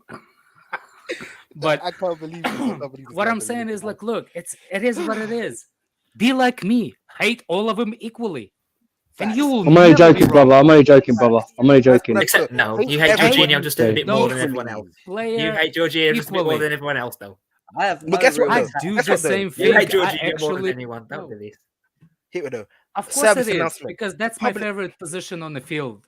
And Here we when go. somebody Oh, is okay, maybe then. is a, and if somebody Yeah. is like people saying like this is false 8, false whatever false 6 position he occupies, that's my favorite position, and that's what I think it's most important position on the field. That's what I feel like Alex, as well. What I would say for me, and I agree with you, I've told people many times I don't enjoy the football we played for a very long time. I don't actually enjoy watching us. I never do, to be honest. I watch us, but I don't enjoy the way we play. I actually don't have a love for many of the players that we do have as well. I'll be honest with you, but it's not the thing of like, for me, you can sit there and go, he's shit. But I always look past that because, yeah, players can maybe just not be good for the football club. Or maybe it's because players just do not fit the systems that we're trying to play. Maybe there's too many chalk and cheese players. We're missing certain profile players that can maybe make these players better. There's a couple of other things across why players are maybe not as good as they should be that could be why they're not playing well with this current crop. And that's my point. It's not only just the specifics of just one. It's more than just one. It's the balance, it's the depth, it's the creativity, it's the there's a lack of a number of things at Chelsea that we know we need anyway. So these performances. Agreed, Jan. Look, Jan, I agree to you, bro. I agree to you. I don't like Chelsea football for a minute. I do not like their football. I just don't. There's players, yeah. There's players we need. There's players we need to look at a better team who can actually play football in this club, because it's football for me. It's boring. Gucci Prime. No, I'm just saying. I agree to you, Jeremy, on what you're saying. But this football is shocking. It is shocking for me, and I don't like it. Yeah? I hear what you're saying, and there's a good point there. It's true. So by that, shouldn't we get rid of the majority of these players for the sake of their careers? No. In my opinion, yes. I feel like not at the moment. Not at the moment. Not at the moment. No, you can't.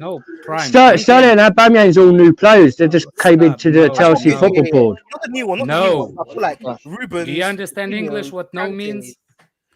I believe they should go. I'm being honest. Yeah. I believe, just to believe. Anybody explain me what system we play in, and then I'll tell you what players don't fit that system. If you don't know what system we're playing, how you can get rid of the players? But hear it, Alex. What system we're playing, Junior? Hear it. What system? So I'm on my phone. That's why, bros. It's beyond their it's even beyond their performances.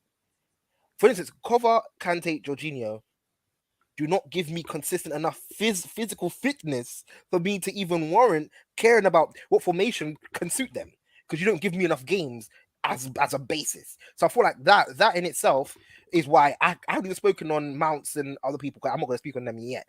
Mendy don't give me consistent enough performance for me to say, and even beyond, Potter is factual. Potter likes the ball playing goalkeeper.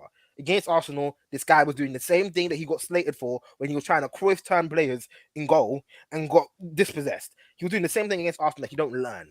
And the reports coming out saying that during pre-season, people asked him, do you need to improve on your goal distribution? And he was being rude and saying, no. Like, come on now. And then you perform stuff like this, like you have no self-reflection, no conscience, nothing to actually reflect on your performance and say, maybe I need to do something better than what I'm doing at the moment. I feel like we need to, for me, I feel like a public service announcement, we can criticize players that have been excessively bad. I feel like that is fine. If a player has done so many things on the pitch that has just been so horrifically bad, like Raheem Sterling, I'm going to get onto him a bit more than the rest, because I feel like he has done that much more.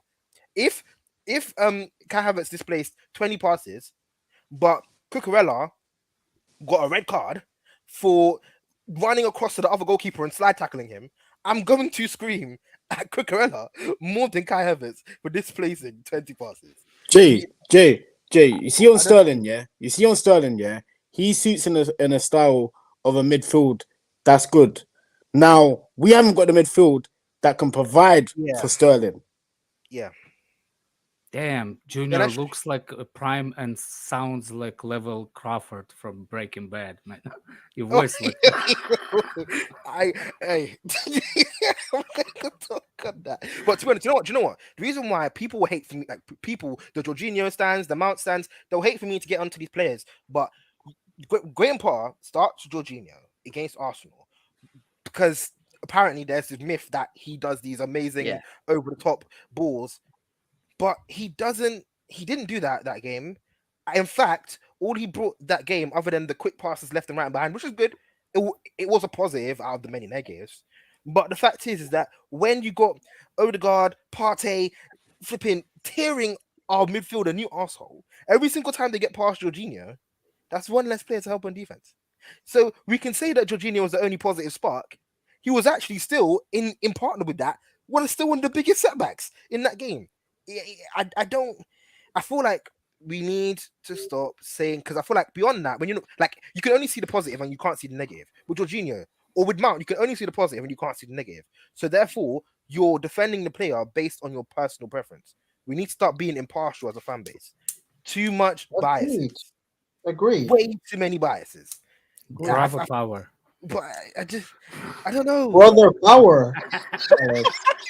I love Alex. Come on, Alex. Alex, look, I can tell you one thing: is you can tell me the system we play, and I can tell you list which players approximately can be better, or we need to get rid of. Until you tell me what system we play, you can talk as much shit as you want. Yeah, because I can tell you, it ain't gonna work. Cool. All right, cool. But Alex, fine. Maybe it's not. Maybe because we don't understand the system we're trying to play, it's not up to us to say which players need to go. But I mean, in terms, you see, even your Wi-Fi doesn't. The system he wants to play, he does need to get. Even your Wi-Fi needs to get rid of a lot of these players anyway. I don't think 300. I don't think 300. It doesn't agree with me saying Chelsea from the embarrassment of the system. Prime here though. One thing I need to say to you though is your Wi-Fi is not in its prime. Your Wi-Fi is see, go to your brother's room and see if there's better Wi-Fi or whatever. I love this guy. Alex, I love this guy. That was funny. Your camera levels are actually the same as well. It's like you're right. That's crazy. Nah, you can't be saying these. Nah, I don't like things. I love Prime. The Prime is easily one of the most impartial. You should love your brother, man. Figures in the fan base, but we need Chelsea them because I'm black. We don't need to make these comparisons, guys. we don't need to. Well, I love it. Go and find who's Lowell Crawford is, and you will understand what I'm talking about when the way the guy speaks. Yo. Anyway, let me go back to this game tonight. All right, I want to know quick score predictions. I love hearing them. I'll go with Alex first because he always has the brightest one. So, Alex, what you saying? 5-0 Jorginho hat-trick on the penalty. Prime. Oh. The two Prime. Prime 1. Prime, why you have a pink iPhone cover? That's why Wi-Fi doesn't. Oh, you're talking work. to me. Yeah. We are losing. We're gonna lose 4 or 5-0. Yeah. Okay. Whoa. Okay, that's just Prime all over. He don't actually support Chelsea. I'll tell you now. You tried to do that the other day. You tried to do that the other day against Arsenal. There was one time he celebrated when Chelsea conceded a goal. We're losing 4. We're losing 4 or 5 now, man. Yeah, Chalaba conceded a goal, and watch it. I never back Chelsea. Cool. Nah, because you don't back Chelsea. Every time I ask you, you always go against Chelsea. Even though every time you ask me, yeah, cool. Always go when we're bad and we're playing bad, I'm gonna say that we're gonna lose. Jeb, he don't like the team. He doesn't like the team for me. So give him a doubt. Give him a doubt. Give him a doubt. Give him a doubt. In the top 4 though. And if he's good for he did say we're finished top 4. But I've got to go, I've got to go about the hospital. But the predictions against Man City, we're going to lose to Man City 2-0. That's my prediction. I want us to get out of this cup. I want to focus on the Champions League and the FA Cup after Christmas. This cup's nothing to us. Focus more on Newcastle on Saturday. That's where I want to focus. Oh yeah, focus on Newcastle on Saturday. It's in February, man. It's not after Christmas. I think we're a cup team anyway. Oh, is it? Yeah, that's what it's after. Yeah, but I'm saying if after Christmas time in February. Well, that's what I'm trying to say to Alex. That's what I'm trying to say to you. After Christmas in February, that's when the FA Cup starts. It's still over Christmas, isn't it? Christmas to February is like a month. But this can't be a cup. I don't really want us to focus on this cup. Yeah, let's focus on Newcastle on Saturday. Let's focus on Newcastle, then that's it. All right. But Cool. catch a lot, ladies. Thanks for letting me join, bro. Bye. No worries, mate. Okay, Deals. What are you saying? I'm saying 1-0 Chelsea. All right, Fez. Marina lover. She's gone. What are you saying? Are you still there, Marina? No? You gone like Marina? You left Chelsea like Marina? Oh, no, he's there. No. Marina lives on, man. Marina Roman lives on, man. We know that's facts. We don't got hairnet Bowley in order, you know. But I think we win 2-1. If not, we win 1-0.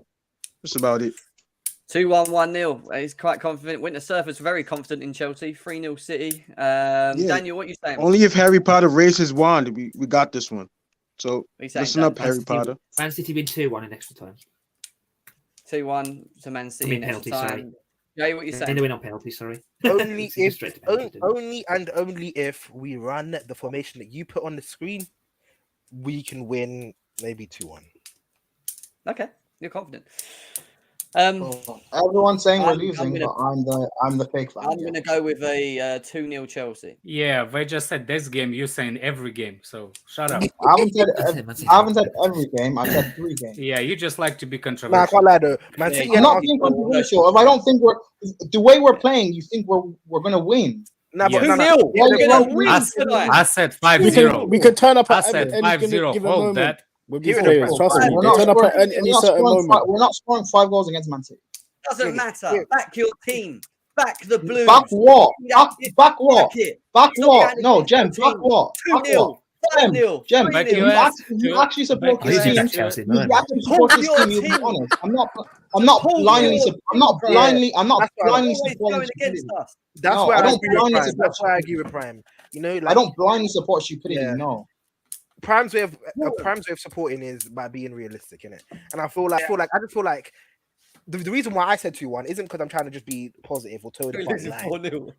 I'm just trying to say maybe this is very situational, very contextual. But if Man City do a rotated side with their youngers, maybe Lewis Hall, Mario Hutchinson brings that extra hunger on the pitch that we've been missing. So I love the Carabao Cup though. Who knows? Maybe. Jay, I think if we lose, we better lose now than go all the way to a final. Loves this trophy. Oh yeah. They Man City love this trophy. They didn't win anything else. Yeah, that's true. They don't win anything else, anyways. Yeah, that's true. Wow. You know what? It does play a strong team. Manchester City rotation. Jem, imagine he goes back to wing backs. Chelsea's starting 11. Imagine he goes back to playing wing backs. Yeah, that's crazy because when they have Arsenal, when they have Arsenal on their tail. Look, we have an injury crisis, and we play in City. We're playing it back. As much as I want to jump on the Prime's forehead, ain't gonna happen, man. Hold on, have you seen your forehead, Maguire? Yeah, it's not. I can see my look. It's like an anyway. Your forehead is not that small. Don't do that. Yeah. Reaction to this game. Hopefully Chelsea win it. You want to make a bet whose forehead is bigger? Try and be positive. Yeah, yours or Maguire's. Let's measure. Yours or Maguire's. Yours or Maguire's. No fraud. Let's put the roller on the forehead. Yours or Maguire's. And take a picture. Yours, guys. Poll in the comments. Alex's or Maguire's. The rest of your day. Crazy times as usual. We'll be back again soon. See you later.